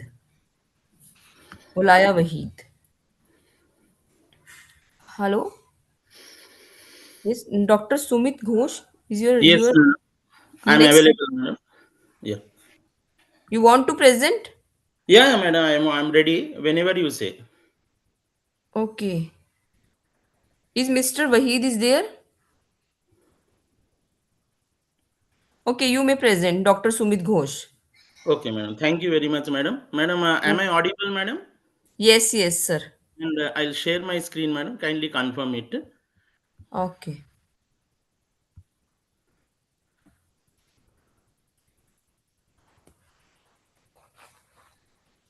Madam, is my screen visible now? The Yes, slides? yes. It is visible, the Yes. slide? Okay, madam. Yes. Thank you, madam. Thank you very much. Very good evening to the esteemed, distinguished chairperson and co-chairperson and madam moderator. Thank you for giving me this opportunity to present my paper on empowering youth for sustainable future, success story in water conservation through innovation. I am Sumit from the Department of Physics, AV College, Hyderabad. So, at the outset, I would like to emphasize that my paper, I'm really today honored that on this auspicious occasion of Swami Vivekananda's birth anniversary, I am presenting this paper, which is in total tune with today's conference conducted by ICERT on empowering young minds for sustainable future. What I have done, the success actual story, an actual program which has been practically implemented in our college. So before that, what is missing? So all education institutions are mini communities that brings together hundreds or even thousands of students. Like for example, my college, a total of nearly 4,300 to 4,500 students are doing their undergraduate, postgraduate programs. They are pursuing it. But we are hearing from our esteemed panelists that the earth is facing a lot of problems, the pollution, everything we know, and also solutions are being given. But what is the problem? Why we are unable to address it is because I feel that we are neglecting the fact that the we are not incorporating our students as a target audience in sustainable development, which is limiting the potential for fostering environmental awareness, sustainable practices, and community engagement. So, what I feel is what the present lacuna is there in the education system is that by neglecting the educational aspects, which is projects miss opportunities to develop a well rounded understanding of environmental management among the future generations, and this is hindering the success of long term sustainable practices. So what did I do for it? Realizing this in my college, how did I empower my students for a sustainable future is I have integrated the concept of environmental engineering within the domain of education system by providing the student a living laboratory. My campus I have turned into a living laboratory where whatever is happening, whatever initiatives the campus, our college has been taking about, is being shown to the students, and they are being amalgamated into it so that they can learn the concept of sustainable development in real life conditions. By designing practical teaching tools within the college campus, I am able to provide the students hands on training on sustainable development. Students can undertake projects on water treatment, water resource management, energy efficiency, lowering carbon footprint, waste reduction and recycle, public awareness campaigns, to name a few. These are, I've seen, I can say, fortunately, since I am responsible for looking after all these things on the green aspect of the college, maintaining it, so it gives me more as a boost to make my students realize the concept of sustainable future. So there are many things that we are initiating in our college. One of them I am today sharing, which is the sustainable water resource management. As we know that water treatment forms a significant challenge in global south, sustainable water management involves the responsible use and treatment of water to meet the current needs without compromising the ability of future generations. And in this, what I am going to share today is the RO water plant management system, which is playing a key role in these efforts, providing an efficient mean of water purification that minimizes resources consumption and environmental impact. It also includes the practice of promoting water conservation, reducing pollution, and at the same time protecting the natural ecosystem.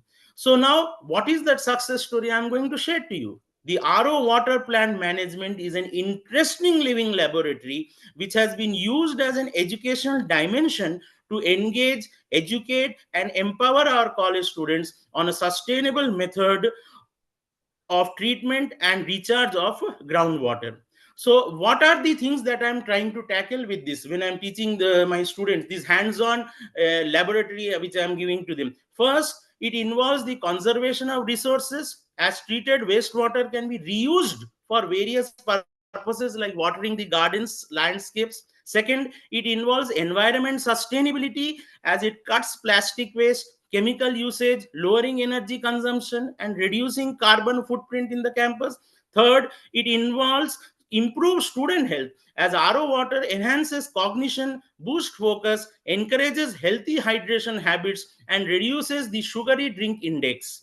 And finally, students can learn about the technical, economic, and social factors that impact sustainability. If you all concentrate on this, I am touching all the goals of SDG, like goal number 6, goal number 3, goal number 9, SDG goal 13, and SDG goal 12. All these I am trying to address and giving the students a hand-on demonstration. So now I will show you what is the impact. So this is we have 3 water RO plants in our campus. So I'm not going to give the technical jargon. I'll show you in reality what we have done. So in this water plant, you can say the RO discharge is being used to what we garden as a discharge to water our gardens.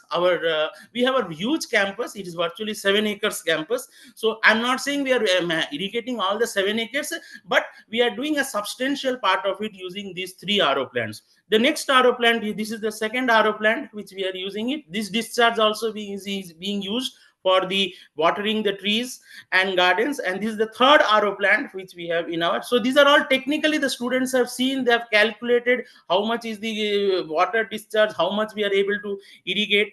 And this is our gardens. These are the lawns and huge trees spanning our 7 acres.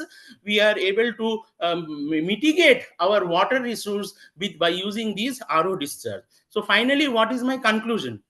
So in order to recognize the significance of education in sustainable development, it is crucial that we bridge this gap by designing projects that explicitly consider the creation of tangible and relevant experiential learning tools. This is very important.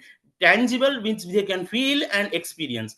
Secondly, we have made the RO water plant as an interesting living laboratory where we have given an educational dimension to it to engage, educate, and empower our college students to method of treatment and recharge of groundwater. And finally, blending conceptual learning with hands-on training was a rewarding experience, since our students were able to connect with the abstract knowledge. Every time they hear, see, we have to do this, we have to, now they are actually thinking. I made them a part of the solution to real world scenarios, fostering deeper understanding on sustainable development. I thank you, the organizers, for giving me this opportunity. Thank you, sir. Thank you very much. Thank you, madam. Now, I would like to invite next our presenter, that is serial number 276, Dr. Ugagu. Hello.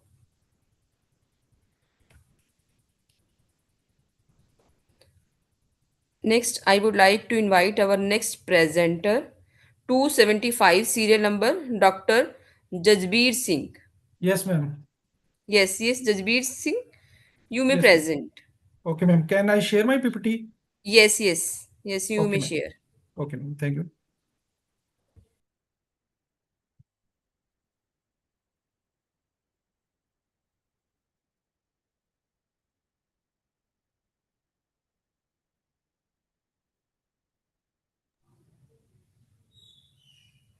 Yes, sir, you may present. Your PPT is showing here. Okay, ma'am. Okay, ma'am. One second.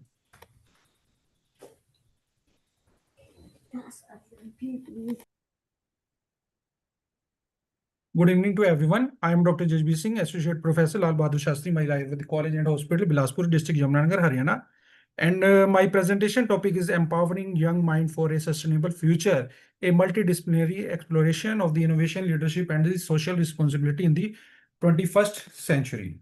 And first of all, the background of this study: youth are the largest demographic force shaping the 21st century, and the global challenges that is of the climate changes and social inequalities and digital disruption and ethical and governance crises and sustainable development require of the empowered, value-driven youth, and empowerment must go behind the skill to the purpose, ethical, and the leadership.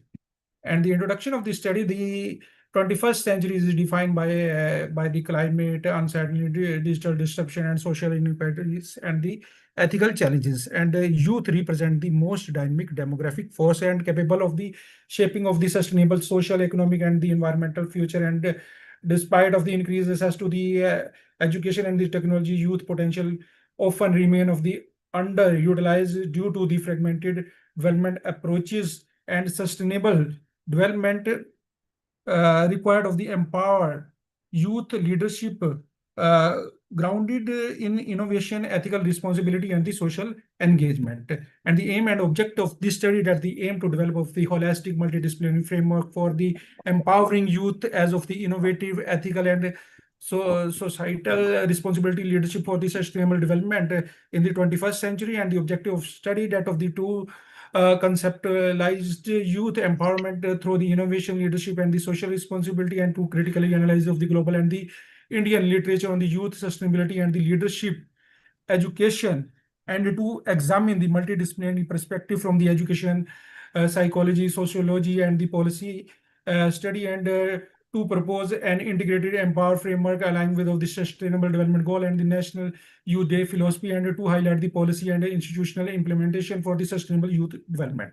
And the youth as of the driver of the global transformation, that of the youth, that of the most vulnerable yet most powerful stakeholder, and globally 1/6 of the world population, and India demographic dividend with of the transformative potential. And the philosophical foundation of the national youth day that of inspired by the Swami Vivekananda, and core principle as of the character building and self-confidence and service to the humanities, and the integrated of the education and the relevance to with of the aligning ethics with the innovation, and balance progress with the responsibility and sustainability needs of the value plus vision plus the action. And the National Youth Day 2026 continue to the unfold its of the message of the stage of the clear, the energy, idea, and courage of the young people can drive meaningful changes in the society. And the conceptualized youth empowerment that provide of the capacity to the influences of the decision of the shape institutions, and the lead of the social transformation, and act of the ethically and the responsibility, and that of the not limited to the employment, and including of the leadership, citizenship, and sustainability.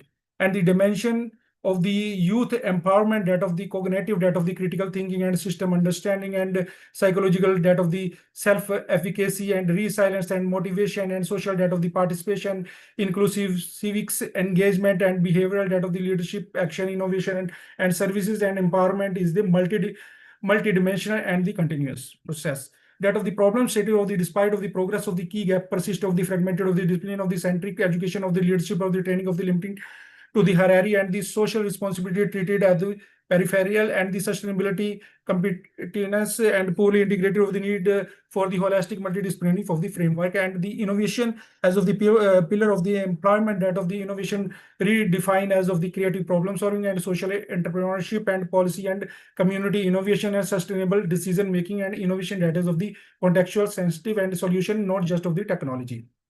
And the leadership for the sustainable future, that of the contemporary leadership model, that of the transformational, that of the vision and inspiration, and servant leadership, that of the ethics and the service, and distributed leadership, that of the collective action and sustainability demand of the ethical, collaborative, and collaborative, and the leadership, and the social responsibility and the civic engagement, that of the social responsibility built of the empathy, accountability, and democratic participation, and experimental approach, that of the service learning and community project and participatory research, and convert of the knowledge into the social impact, and integrated youth empowerment framework, that of the three interdependent pillar, that of the innovation, that of the creative capacity, leadership, that of the direction, and the mobilization, and the social responsibility, that is the ethical alignment, that integrated integration produce of the maximum sustainability impacts.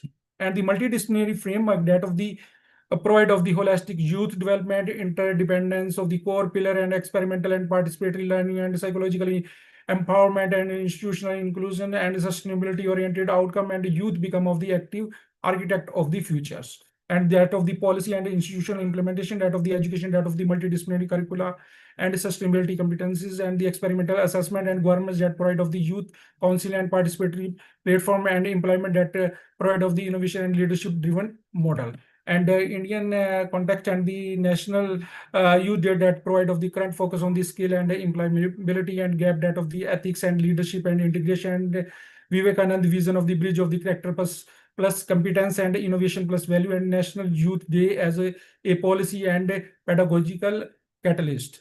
And the discussion and the future direction, that provide of the fragmented approaches of the limited impact and integrated empowerment, create of this energy and future research need of the longitudinal study and transdisciplinary indicator and digital governance models. And the last of the conclusion of the youth is not of the passive, that of the active recipients, and they are of the co-creator of the sustainability society and sustainable future required of the innovation with purpose and leadership with ethics and responsibility with action, and empowering youth today secure the tomorrow. And these are the reference used in my study.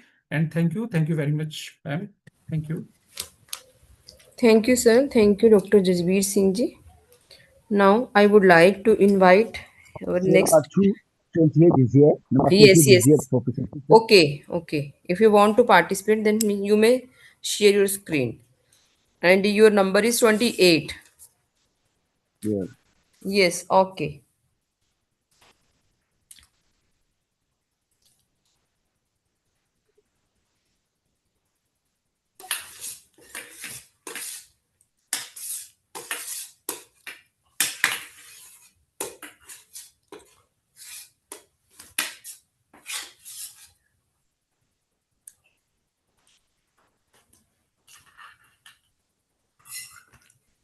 Now, screen is sharing of presenter number 371, Mr. Daniel Amu.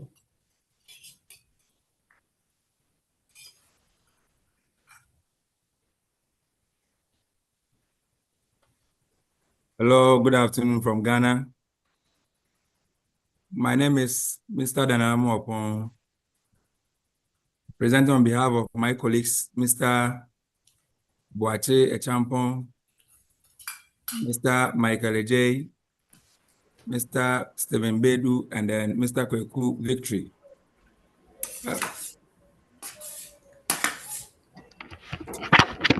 We are presenting on inclusive physical education and social justice for sustainable development.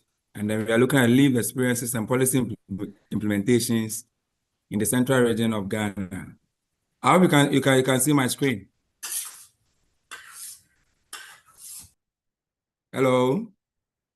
Hello, yes, sir. I hope you can see my screen.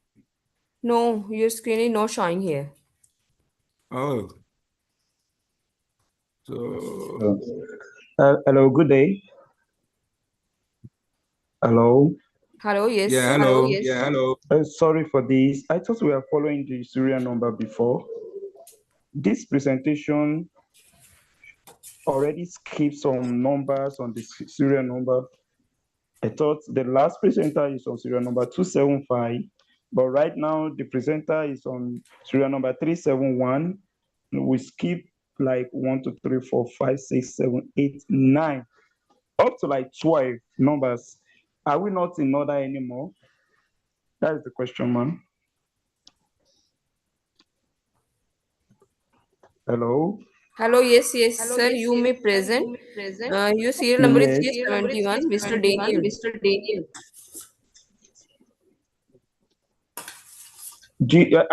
I just asked a question. Is there any response to that? Okay, you may present. Hello. Hello. Yeah, I thought I was called. That's why I shared my screen. Okay. Yeah. Okay, let me mute my mic then. Okay.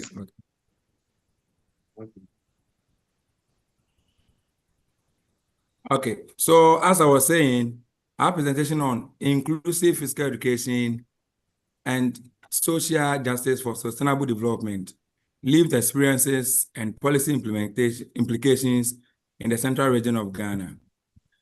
Then our presentation, we look at the introduction and background context, materials and methods, key findings, practical implications, recommendations, limitations, and conclusions.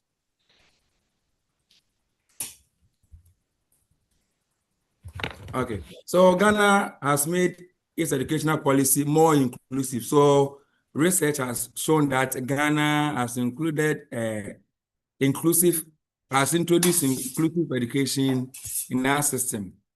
However, when it comes to physical education, we lack consistency in its implementation.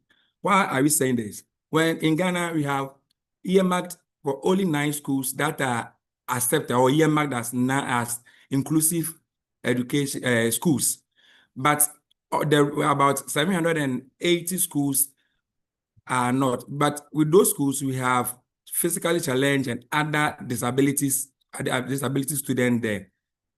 And then evidence from senior high school practical P also discussed because we don't blend the the disability students with the able students. And this study aims or examines the experiences of teachers and students regarding inclusion and exclusion in physical education, yielding social justice and policy implications for Ghana's educational system. With the methodology, the paradigm is social constructivist. This shows that the research is a qualitative base, and with the qualitative, the philosophical and then the paradigm behind that is the social constructivist or the interpretivist. Then the research is used, we use 30 students and PE teachers. So with the 30 students and PE teachers, then we have the research design as the hermeneutic phonological design. So with this method, we are looking at the students' experience, the lived experiences. That's why we use the hermeneutic phonological design. Then with the sampling, we use purposive sampling because it's qualitative. Then the data processing and analysis, we use the interpretive thematic analysis.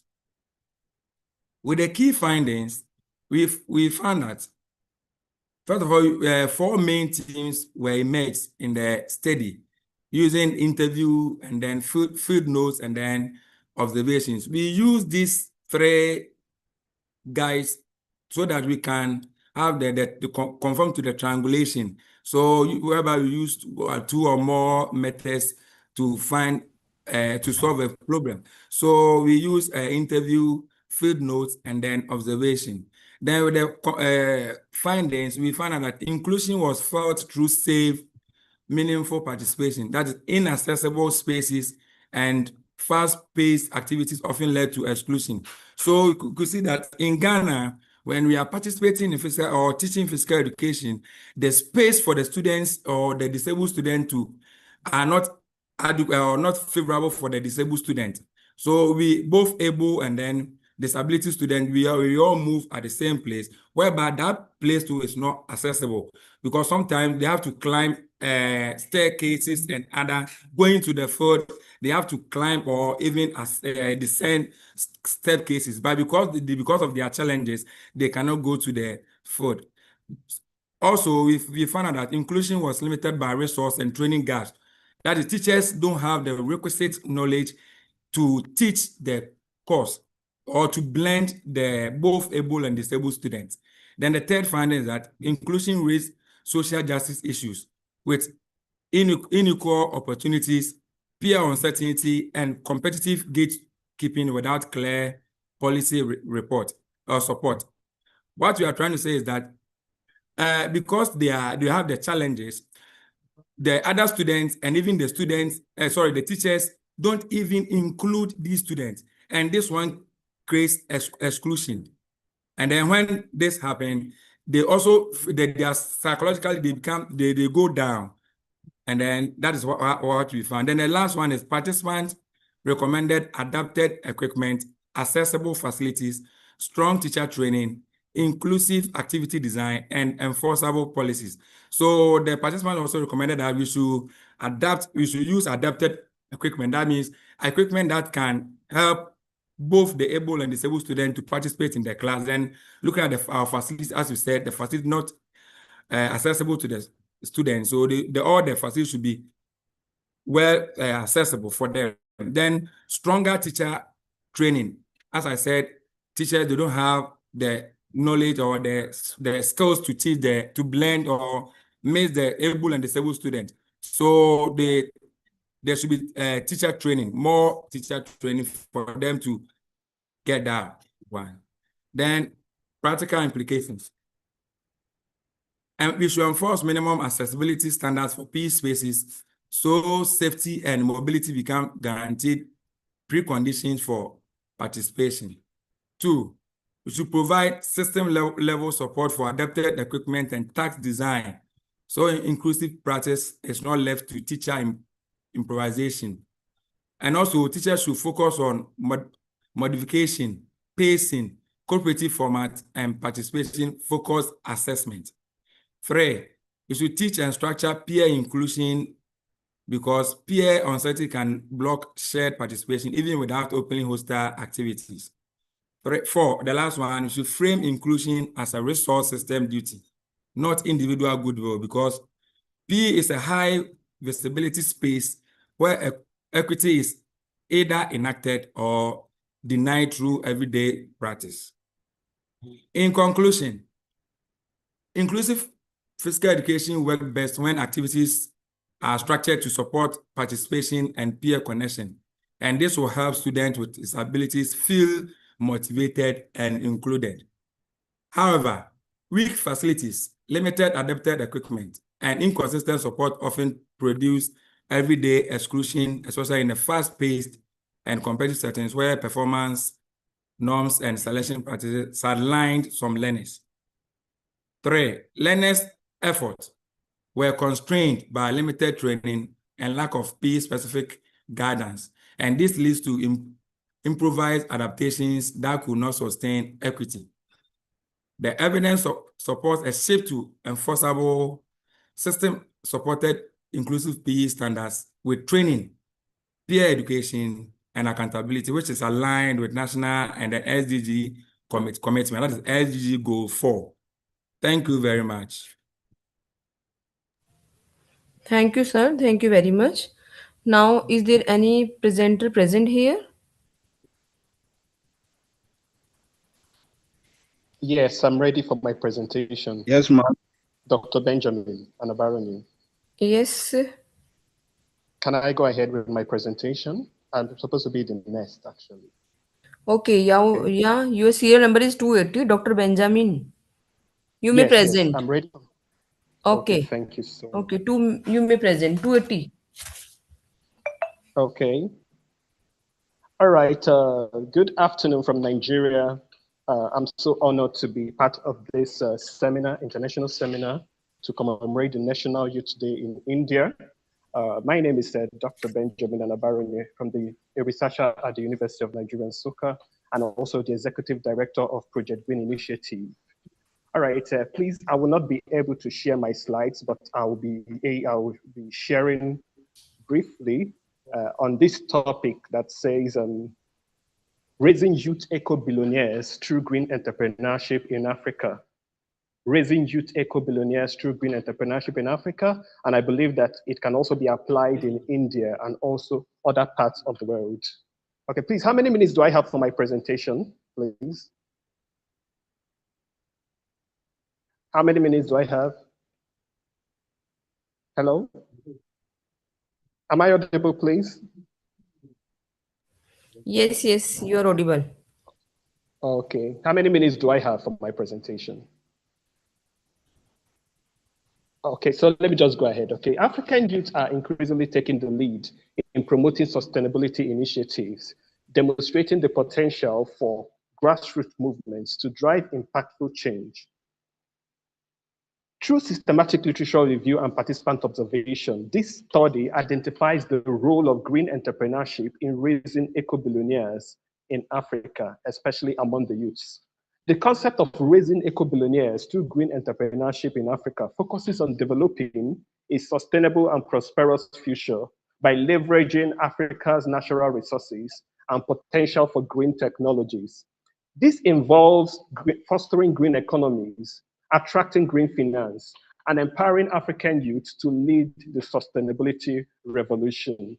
Green entrepreneurship in its simplicity is all about tackling environmental challenges through innovative ideas, thereby generating income. So the objective of this study is to let the youths know that they can actually, through green entrepreneurship, become not only multi-millionaires, but also billionaires. As much as they are solving problems for the community and for the environment, they are also able to raise their finances to higher levels, thereby also bringing out sustainable economic growth. So data used for this study is derived from published works, including academic journal articles, book chapters, conference proceedings, textbooks, and internet materials. Okay, so in tackling green and in the concept of green entrepreneurship, we also look at what climate change is all about, because green entrepreneurship helps to tackle the problem of climate change, which is a global problem at the moment. The impact of climate change is being felt in various places in Nigeria at various cities and communities.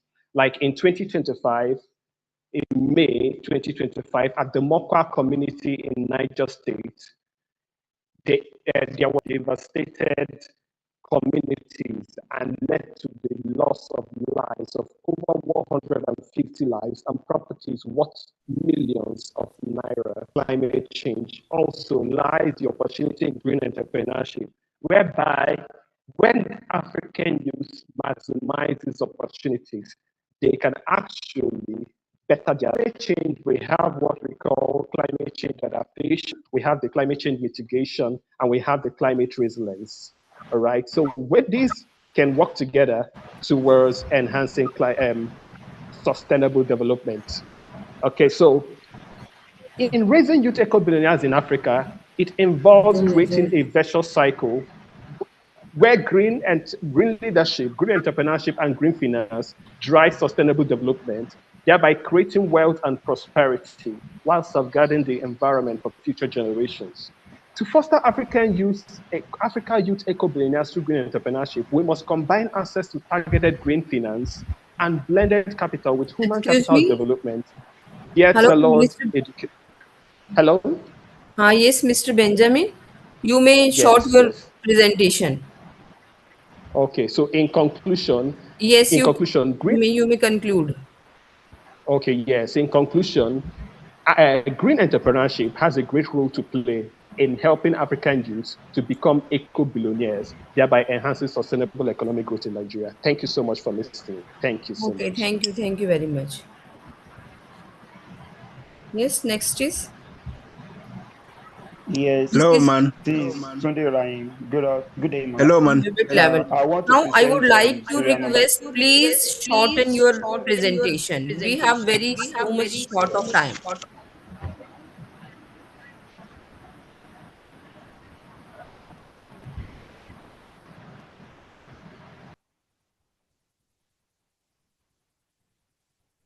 Yes, who's presenting here?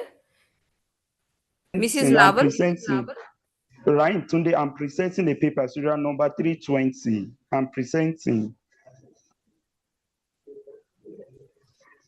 I'm ready with the slide. If you allow me to share the slide, the screen. I'm presenting for serial number 320. Hello? Hello, yes. This is Tunde Rahim Rashid. I'm presenting for Dr. Sam Kayode. It's of co-authored paper. You are not If in you this allow- session. You are not in this technical session. I'm on the paper sent. I'm on the paper with message back. I'm I on the think you paper. were in second technical session. I don't understand. No, you are not in this technical session. I'm on this technical. Check the serial number 320. Sam Kayode, Christiana. Serial number 320. I'm on technical one. Please Serial repeat. number 320. Serial number 320. Dr. Christiana Olajumoke Sam Kayode.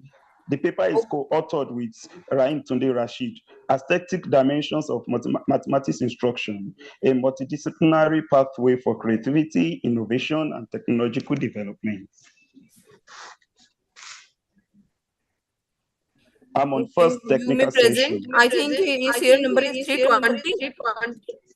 Yes, 320, 320. So, 320. Okay. okay. Allow me to share You the may screen present with and you. please shorten your presentation. Noted, ma'am. Noted. So I want to share the screen, if you allow me. Yes, you may share. Thank you. So here is the slide. So good day, everyone. I'm here to present this paper, Aesthetic Dimensions of Mathematics Instruction, a multidisciplinary pathway for creativity, innovation, and technological development by Christiana Olajumoke Sam Kayode and Tunde Rashid Rahim. The introduction is talking about the empowering young minds through mathematics, since mathematics is the key to logic structure and technological advancements. And technological advancement happens to be the national growth, which make it important to look into. The mathematics, aesthetic, and creativity dimension often overlooked in conventional instruction. Now, the aesthetic part of mathematics being overlooked is a real problem in technological advancements. Now, integrating creativity and innovation, enhancing learner engagement, which make us focus on learner center in this study. Now, the next slide is conceptual framework, the foundation of aesthetic mathematics instruction. The mathematical aesthetics is talking about the beauty, the symmetry, the harmony of the mathematics instruction. This study is being guided with two theories: Govt theory of learning, which perceives mathematics as unified wholes, the constructivism, which whereby the learners actively construct knowledge through exploration. So promoting the holistic understanding and curiosity and innovation give rise to the technological advisement. Now, innovative instructional strategies adopted in this study, the creative and technology enhancement teaching approach focus on learner-centered. And these learner-centered teaching strategies are inquiry-based learning, which give room for active exploration of patterns and problems, the visual reasoning, the diagram and the models, digital model tools, Jyotiba, Desmos, and PhET simulation. Through all these particular teaching approach, it gives room for students to explore on their own and have interest in this mathematical aesthetic, for them to develop their interest in technology advancement through curiosity. Now, the next, the multidisciplinary and societal application, connecting mathematics with real-world innovation. This bridge mathematics, technology, architecture, data science, and sustainable design. It fosters practical, socially responsive innovations. Learners apply mathematical reasoning to environmental and societal challenges.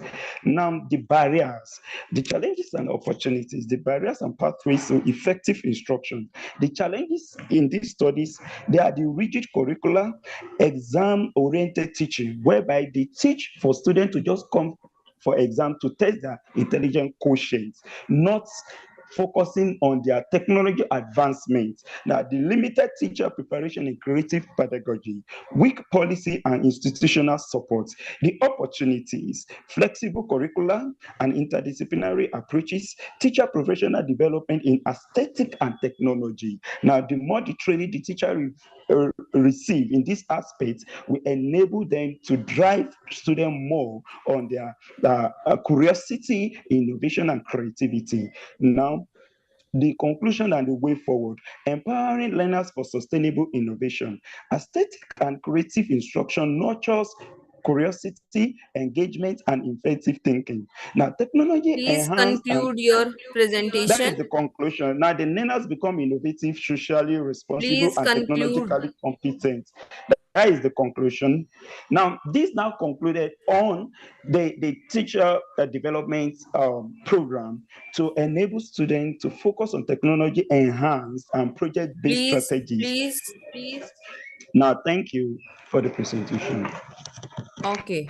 Now, I would like to invite Dr. Pushpanjali Singh to please look after the best presentation. Dr. Pushpanjali Singh.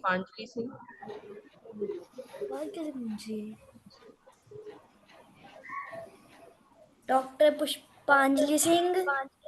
Yes, ma'am, I'm present here. Yes, ma'am.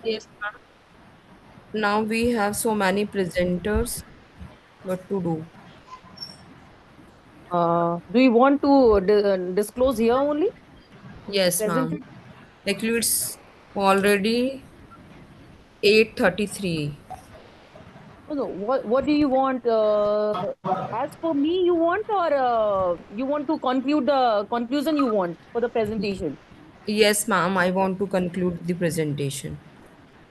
Okay, so what I heard, I have seen the people have presented. Lot many papers were there. So today's technical session has been extremely actually enriching and intellectually stimulating. It's a well done. It's addressing some of the most relevant pressing theme out of the time, yeah, like youth leadership, innovation, digital transformation, sustainability, and multidisciplinary collaboration. Uh, one paper was there, empowering young leadership in innovation. That was strongly emphasized that young minds are not just future leaders, but present day innovators. So they have highlighted the importance of nurturing creativity, providing mentorship, creating supportive ecosystem, and we can say youth can confidently take risk and think innovatively and lead with a purpose. And one paper here they have tried to present what discussion was there, digital literacy to digital leadership. It was particularly insightful. He was not before presented, but that he has tried. So it reminded us that while digital skills are essential, true digital leadership goes beyond the technical competence. It requires vision, ethical responsibility, adaptability, ability to leverage technology for inclusive growth and societal well being. Equally, there was a one inspiring presentation on rising youth eco-billionaire through green entrepreneurship in Africa. The paper was beautifully demonstrated. There's a topic. It showcased how the youth-driven green ventures can address the environmental concern, generate employment, and contribute significantly to the economic development while ensuring the ecological balance. Furthermore, lot many papers were there. The paper highlighting the multidisciplinary approach to innovation and leadership. It reinforced the idea that complex global challenges can be solved in isolation. Collaboration across disciplines, science, technology, management, social sciences, and humanities is essential for the creating holistic, sustainable, and impactful solutions. So, what I found overall, this session has clearly shown that empowering young youth, embarrassing the digital leadership, promoting green entrepreneurship, and adopting the multidisciplinary approaches are interconnected pathways toward the sustainable and progressive future. So, what I sincerely appreciate that all authors, all presenters for their value have showcased their valuable research, thoughtful insights, and meaningful contribution. So their work were truly aligned with the vision of the building responsible leadership for the tomorrows. So with these words, I'll conclude. It was insightful and very well presented. Thank you so much, ma'am. As per Okay, me, ma'am. the session was insightful. Thank you so much. Thank you, ma'am. Thank you. Who is Nisha Chauhan?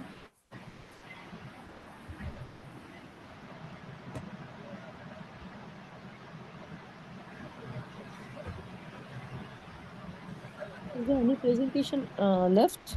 Hello, ma'am. Hello, ma. Good afternoon, ma.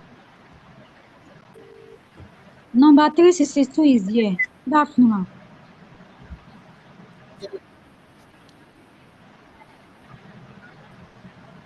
Hello, ma. Good afternoon, ma.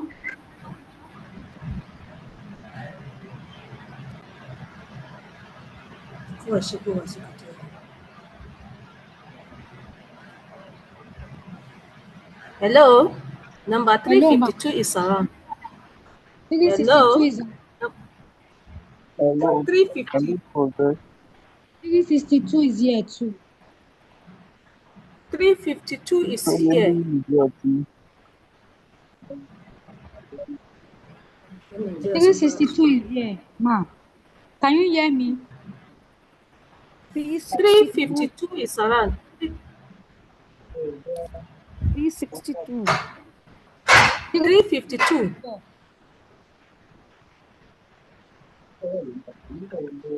Yes, sir.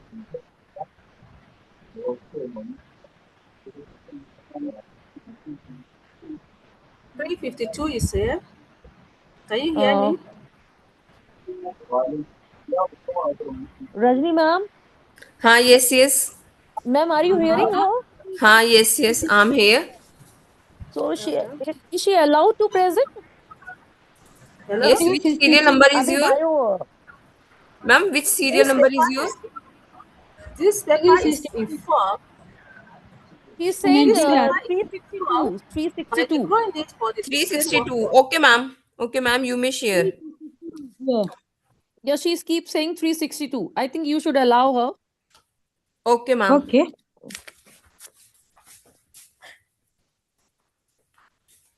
Can I proceed? Sure, Yes, ma'am. ma'am. Sure. You can proceed, but finish it within 2-3 minutes, ma'am, because already you are late. Mrs. Yes, thank you. Adebayo, Adewunimi. Yes, good afternoon, ma. Good afternoon, Okay, good everyone. afternoon. Very good afternoon, but finish it within 2-3 minutes, ma'am. Okay, no problem. From Bio Department, School of Science and Computer Education, Federal College of Education, Akoka, Nigeria. I'm here to present a paper titled Impact of Examination Malpractice on Education, Perspective of Biology Secondary School in Selected Southwest in Nigeria. My abstract: education is faced with a huge problems which can affect both learners and teachers. That is, we have a lot of problems affecting the education system in Nigeria. This problem is a huge problem that it affects the performance of students due to the lack of preparation of students, which lead to examination malpractice. Examination malpractice is one of the factors affecting the growth of education in Nigeria. This examination malpractice, it has a negative impact on the learner. My purpose of the research work. The purpose of research work is to find out the impact of examination malpractice on education. That is, looking at the perspective of students in selected Southwest. Southwest include, we have six states in Southwest. In that Southwest, I pick like 2 states, Lagos and Ogun State. My research question, I have 3 research questions. That is, what are the causes of examination malpractice? What are the impact of this malpractice? What are the solutions to solve this, the impact of the malpractice? My research methodology. Under my research methodology, I apply survey research design. This survey research design comprises of 2 senior secondary schools in each selected 4 schools in Southwest. That is, in that Southwest, I picked schools each. Examples of 200 students was randomly selected. Also, I have my 15 structure questionnaire. This 15 structure questionnaire that is based in structure with my research question. I asked five questions each, making 15 itemized questions. At the end of my research, I observed that I used mean and standard deviation for my data analysis. At the end of my research, I observed that examination malpractice, it has a negative impact on education. Yes, because most Okay, students ma'am. believe that. Okay. Yes, Raimut, yes, ma'am, finish. please finish this. Please finish. Okay, my recommendation. A lot of mission need to be implemented. That is, government should implement policy on penalty of any student involved in examination malpractice. Yes, Also, next, the school. ma'am, please. Please, Miss ma'am. Adebayo, just Mrs. Adebayo, please finish it. Finish it. Okay, thank you, ma. Under my recommendation, there is need for government need to what? Educate students, even the parents, on how to solve what? Examination malpractice, because students, they need to know what Adebayo, the. Mrs. Adebayo, done. That is done. Okay, ma. That is, from there we can prevent malpractice in you. Nigeria. Thank you, ma. Thank you, done. Thank you, ma. I'm grateful, ma. God will honor you. Hello. Okay, yes. Can I now present mine? On behalf of Uto Yeni. Hello. This is Ajawa. This is on behalf of Uto Yeni.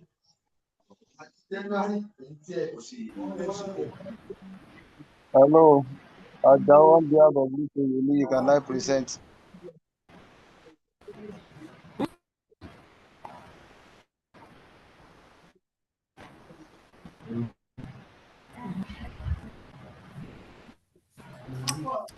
Why are you sharing again screen? Dr. Rutham.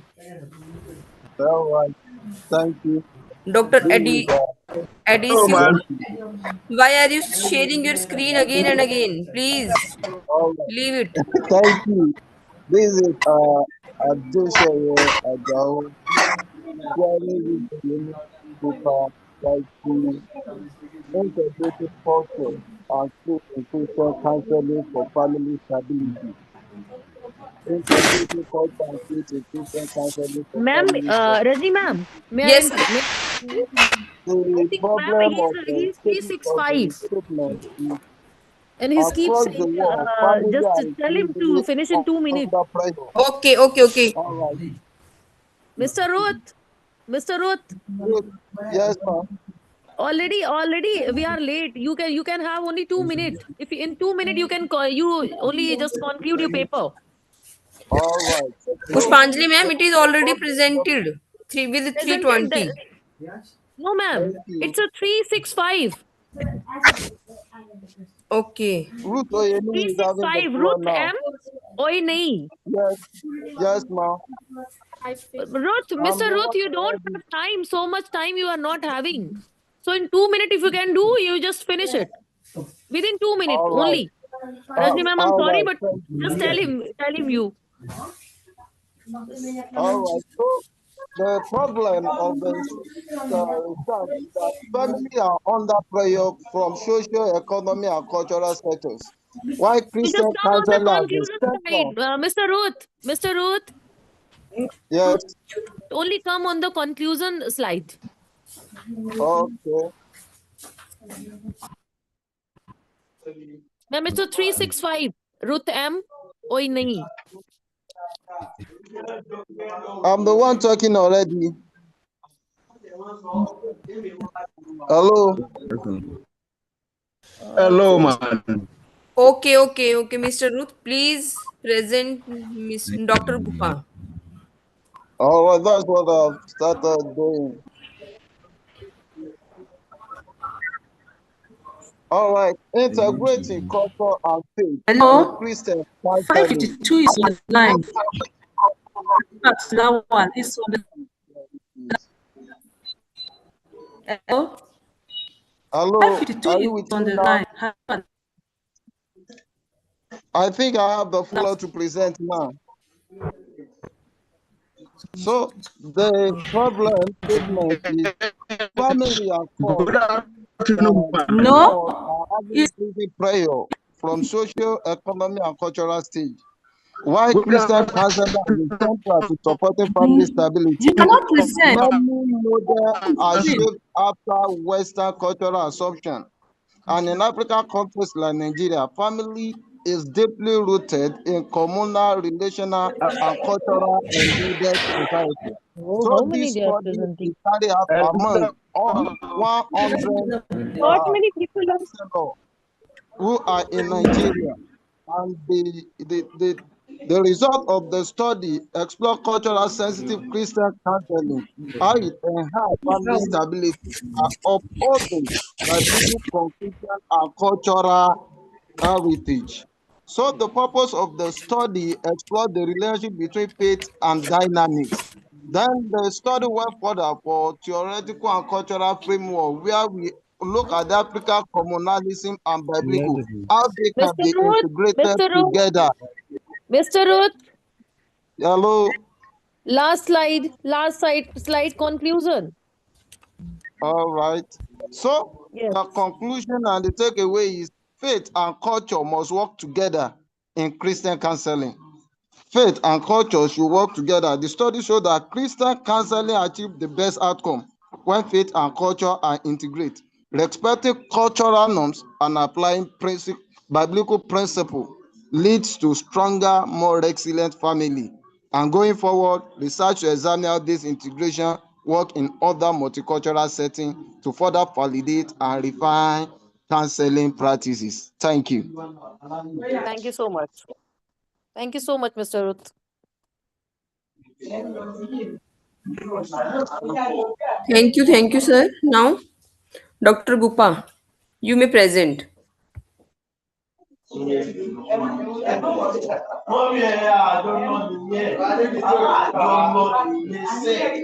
will go online.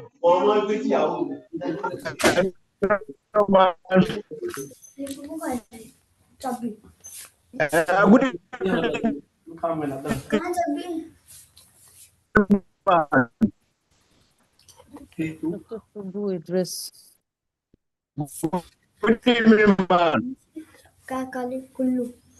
Yes, Dr. Gupa, you are listening me?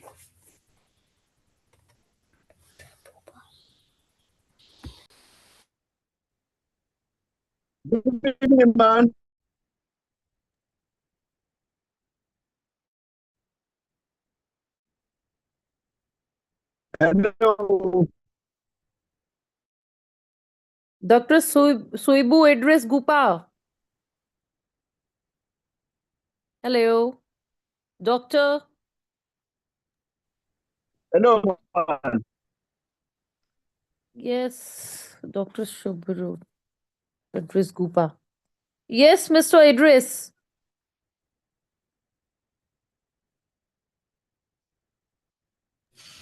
Hello, Pushpanjali ma'am. I think we should conclude this. You can, ma'am. That is you. He was keep saying. That's why I said. Otherwise, I think 278 is not here. If somebody is asking for you from you. Ma'am, 278 is present here, ma'am. Yes, Harsimran, ma'am. Okay, you may present, ma'am. Yes, thank you, ma'am. But ma'am, within 2-3 minutes. Okay, you don't okay, take too thank you, much ma'am. time already. We are late. Yes, ma'am. Ma'am, my presentation is visible? No. Ma'am, it is not. 278 is not in our list. Ma'am, it's here. It's here, ma'am. 278. Yes, Yes, ma'am. ma'am. Ma'am, I'm in the 270 first is session. Daniel Amog. 270 is just from the bottom up. 356 above. If I'm just watching properly, then Ma'am, can I start? you just, ma'am, you just see your list. Ruth, Ma'am, I'm in the technical session 1. Okay. Yes, just ma'am. start, ma'am. This is Okay. second last, ma'am. Yes, ma'am.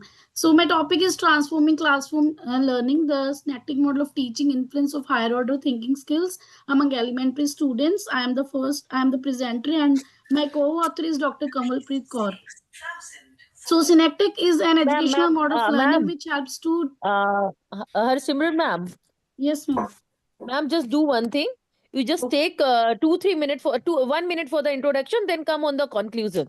Okay, ma'am. Okay, thank you. Because ma'am. really we are late. Really we are Yes, getting ma'am. late. Sure, ma'am. So synaptic is an educational model of learning which helps to develop high order thinking skills among students. In the 1960s, William J.J. Gordon developed this synaptics model of teaching as a creative approach to teach students. It enhances learners' capacity to think more creatively and better at solving problems by getting them to connect ideas that don't seem to be related. So it helps students to think in a new ways, come up with creative solutions to problems, and improve their high order thinking skills by looking at analogies, metaphors, and new ideas. The main aim of this study is to investigate how this synaptic model affects the development of higher order thinking abilities among elementary students. This paper is basically a thematic paper, and thematic data analysis was applied in this study. So, and my findings of my study is that this model is highly effective in fostering thoughts among elementary students by blending creativity with cognition, and it is found that some teachers face challenges in developing higher order thinking skills among students due to their lesser knowledge. And the findings also reveal a considerable improvement in students' thoughts when exposed to the synaptic approach, implying that creative, analogical, and student-centered teaching methods that can help to transform classroom Ma'am, learning. come on the conclusion, please. Come on the conclusion. Yes, ma'am. Yes. So the conclusion of this study is that this method broadens students' perspectives and promotes lifelong learning. Last but not the least is educators can take advantages by integrating synaptics-based strategies to engage students actively. Thank you. Thank you so much, ma'am. Thank you. Welcome. Good evening, ma'am. Hello, good evening, ma'am. Who is this? Soibu Idris. Mr. Idris. Yes, sir. Due to the technique. Good evening, man. Very good evening. Only 1 minute time because already it's closed. We are going to close. Yes. I think you have a technical issue. Yes. 1 minute. I have started stopwatch. I'm calling from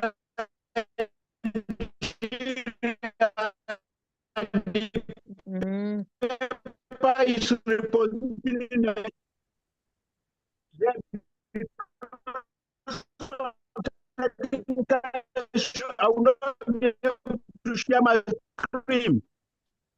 I will not be able to share my screen. The positioning of Nigeria as a driver for sustainable innovation, leadership transformation, and social accountability. Nigeria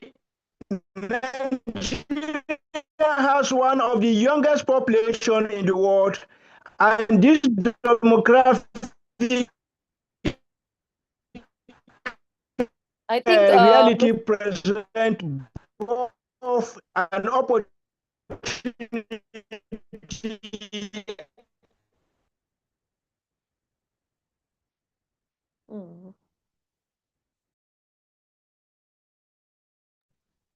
Mr. Idris, I think done.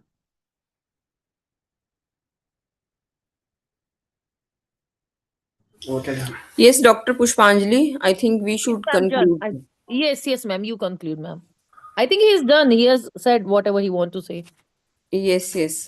Thank you very much. Thank you, all the presenters here.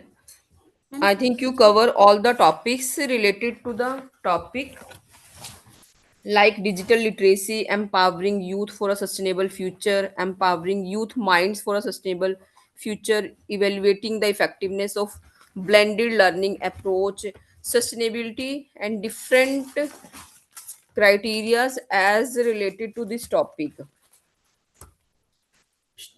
Now, I would like to appreciate the effort of International Council for Education, Research and Training, as well as Jyotiba Phule Government College Radaur for such a wonderful topic, that is empowering youth minds for a sustainable future, multidisciplinary approach to innovation, leadership and social responsibility.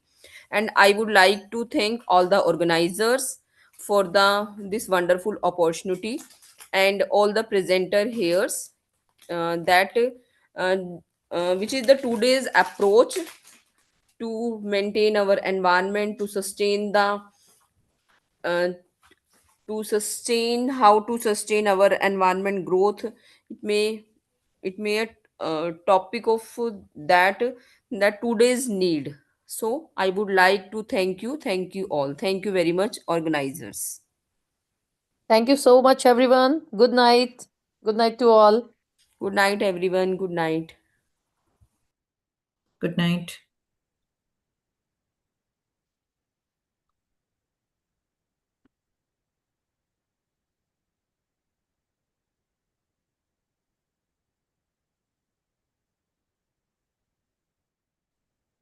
Good night. Good night. Good night. Good night.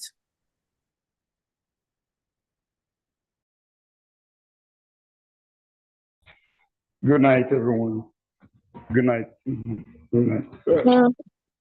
Good night. Even Good my night. con mute. Good night for Good everyone. night. Night, everyone. Good night, everyone. Good night. Good night, everyone. Good night. Bye. Good night. It's there.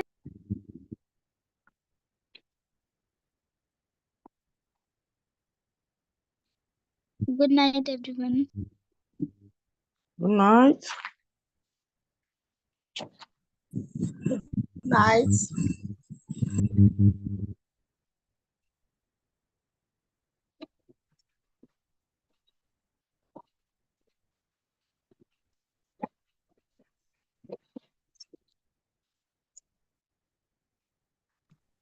Very nice presentation by everyone. Good night.